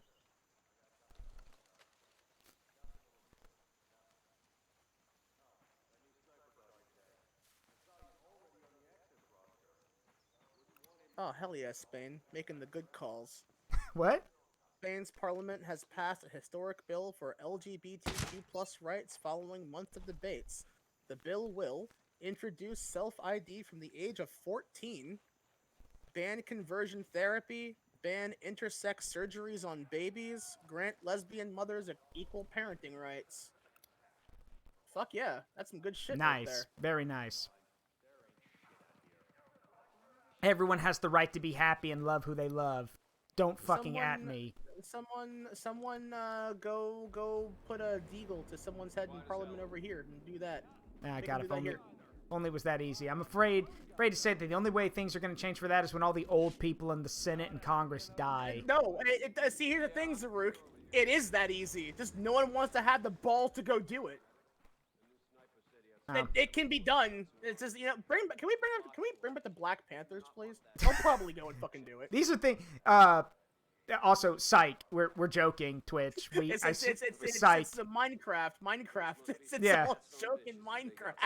It's become like one of my favorite things. Like I take stances. If they want to ban me for saying that shit, that's fine. But like, I will absolutely play up that shit because I think it's one of the funniest ways that we have to censor ourselves now. Wait, was it you? Hold on, was it you who told me about Hatsune Miku making Minecraft, or was that someone else? I think it was you who told me. What the fuck? Oh. Hold on. Okay, so... I could be forgetting this because my memory is shit, but Okay, so to give explanation, basically, Notch, the creator of Minecraft, is a piece of shit. You know that, yes. I'm sure. Yeah, so what people do is that whenever someone asks about who made Minecraft, people just say, "Oh, Hatsune Miku made Minecraft." Yeah. Oh. All right. Right. It was Fountain who told me. Right. Fountain told me Hatsune Miku made Minecraft. Well, there's a new version of that called Hatsune Miku made Gearbox Software because Randy Pitchford is a piece of shit. So. Oh yeah, everyone's known that for a while. And before someone says, "Wait, what did Randy Pitchford do?" Aside from uploading personal company documents onto like weird SD drives and just leaving them in public places, that wasn't the only thing that was on those SD drives. Oh no. Let's just say he left some more particular interests. Particular interests that also feature himself in those interests. Oh, for fuck's sake. Yeah, and these were left in public places, mind you. So... I feel like that's something you would do on purpose. It does not feel like it was an accident. I have a really big head. We're under attack!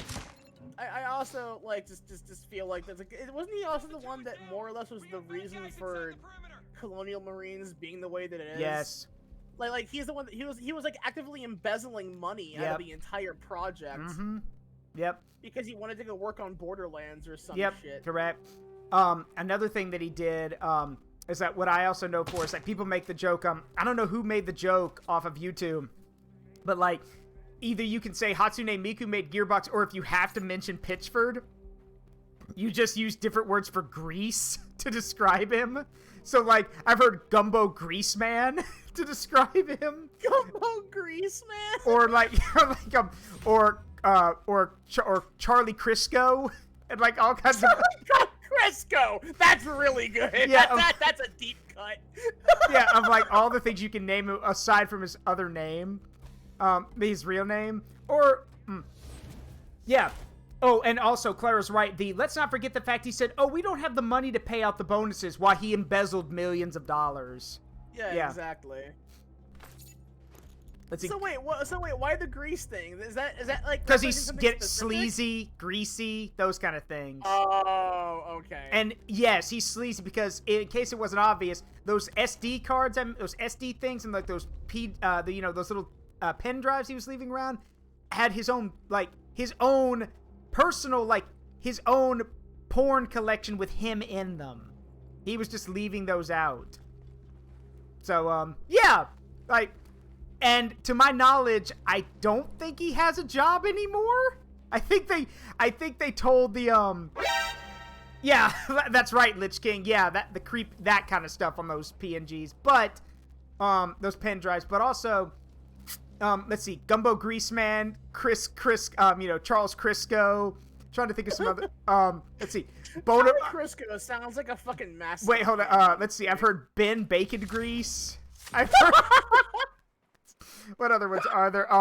Vincent Vegetable Oil. I've heard all kinds of weird ones to describe He Who Shall Not Be Named. Oh my god. Wow, I love how the stream just got derailed to talking about Miku making Minecraft and now money embezzlement.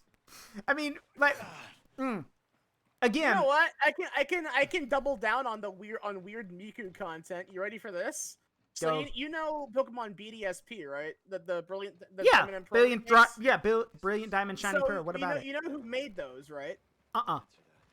Game Freak did not make those games. That was ILCA, a company that only has one other thing under their fucking belt as what they've made. Because while they've had a hand in post-production stuff for like a bunch of other mostly mobile or low-tier games, the only thing they have first-party developed other than BDSP is the Hatsune Miku Dominoes app. What? That's it? That's it. That's all they've done first party. Everything else is like post-production, publishing, whatever the hell. Huh. Everything else, that's the only other thing they've ever done. And I love that little factoid, because all I can remember is the video by one erect cock on YouTube of the YouTube poop. And it's my favorite YouTube poop around. I'm fucking with my very cute Hideyoshi. Here we go! And then a white spurt comes up from the bottom of the screen. Damn it. I fucking love that fucking my life like a movie. My life like a YouTube poop. Swouse. Get free imposter kills anywhere you go. Or what's that sound? Wow, want to break from the ads? I don't know. What is that for? Spotify, I think. God, honestly, I got it. Swouse in the chat. I got a swouse. Perish. Why are there just so many words? Swag, dank, swouse. Dear God, come. Wait, is sus in there? Sus. Wet. Yeah, wet. Fun fact, I actually have the Badger voice pack for Tab G. You told me that. Like, you know what? That's fair. Yeah, even if I don't play Tab G, I wanted to give Badger support. So, hey, dipshit, if you think the game's so dumb, how come you keep talking about it? That is a fair point. Wow. Yeah. I want to get his fucking gamer subs drink, but like Guacamole Gamer Fart 9000. Yeah, because like it's actually a flavor that I actually it's strawberry kiwi. I like. Yeah, because I've had strawberry kiwi many times of like other drinks, so I would enjoy it. I just don't have the money to buy it right now, or rather the free cash to do so. Okay, let me ask you a question. Would you rather have the Guacamole Gamer Fart or your own Nile waifu cup? I wouldn't mind having my own Nile, but that seems like that seems like narcissistic to me, though. Well, no, don't you know I'd buy someone else. Oh, okay, no, you mean like as in someone else to buy it, which supports me? Yeah, I wouldn't mind that. Well, yeah, like because every year GamerSubs does a thing where they pick random waifus, like VTubers, to be made into waifu cups. Like I know one. I have such a low shot at that, but maybe that's because I entered Zara. I know. I'm just saying. I think the issue is that it's like I would assume they have their own artists for that. Yeah. Also, it says. Okay. Also, Clara asked a good point. Better question: what would your flavor be, and what would you name it? That's actually that's what I thought you were gonna ask. I began thinking about it, but like I don't think I have an answer for that because I don't know. Like I think it's because I never really thought about that before. Like if I had a flavor that would be known as I don't know. All I know is that it's gotta be colored yellow. Well, in that case, you can literally what Lich King said is accurate because I had that thought. I've mentioned this before, but like, I had the whole merch idea that someone else has already done, but I want to do it with my own little touch, where it's like I'd have like a set number of little vials with the cork in it, right? But inside of it is I just take some tap water. I'm not gonna give my actual bath water. Please I don't take do showers. that. I don't take baths because I can't fit in my own goddamn bathtub. But I get some tap water, just put in some salt, and then mix it around with mixed around with that yellow that like yellow glitter drink glitter stuff. Yeah, luster dust. Make it look all sparkly. Luster dust. And what I would do then is put it in the vial, put it in a little like personal gift wrap with my own little index card with like a signature on it that probably wouldn't be my own handwriting because oh my god, my handwriting is terrible. Same. It would have a kiss mark on it. Yeah. And just have that there, and I'd call it the Gamer Gator bathwater. Well, I think on that we're gonna have to wrap it up. So, thank you for coming. Like, but no, I had no idea. It'd probably be pink lemonade. Yeah. If there's a drink like a non-carbonated, like just a drink anyone can enjoy. Oh, wait, I got one for you. Wait, Nile River Crocodile, and have it be pink lemonade flavored or something. I don't know. Something like that. But regardless, pink lemonade that looks like normal lemonade, that would probably fuck with some people. Well, but you know what? yeah. No, that sounds pretty fun. Yeah. All right. Well, I'll talk to you later. Thanks for coming along. See ya. Well, on that odd note, we're gonna wrap it up for the night. I will see you all tomorrow for more Dead Space. We're not gonna raid tonight. I'm very tired. Well, I can't keep a straight face either. So, Gamer Gator bathwater. Oh, shut the fuck up. Shut up.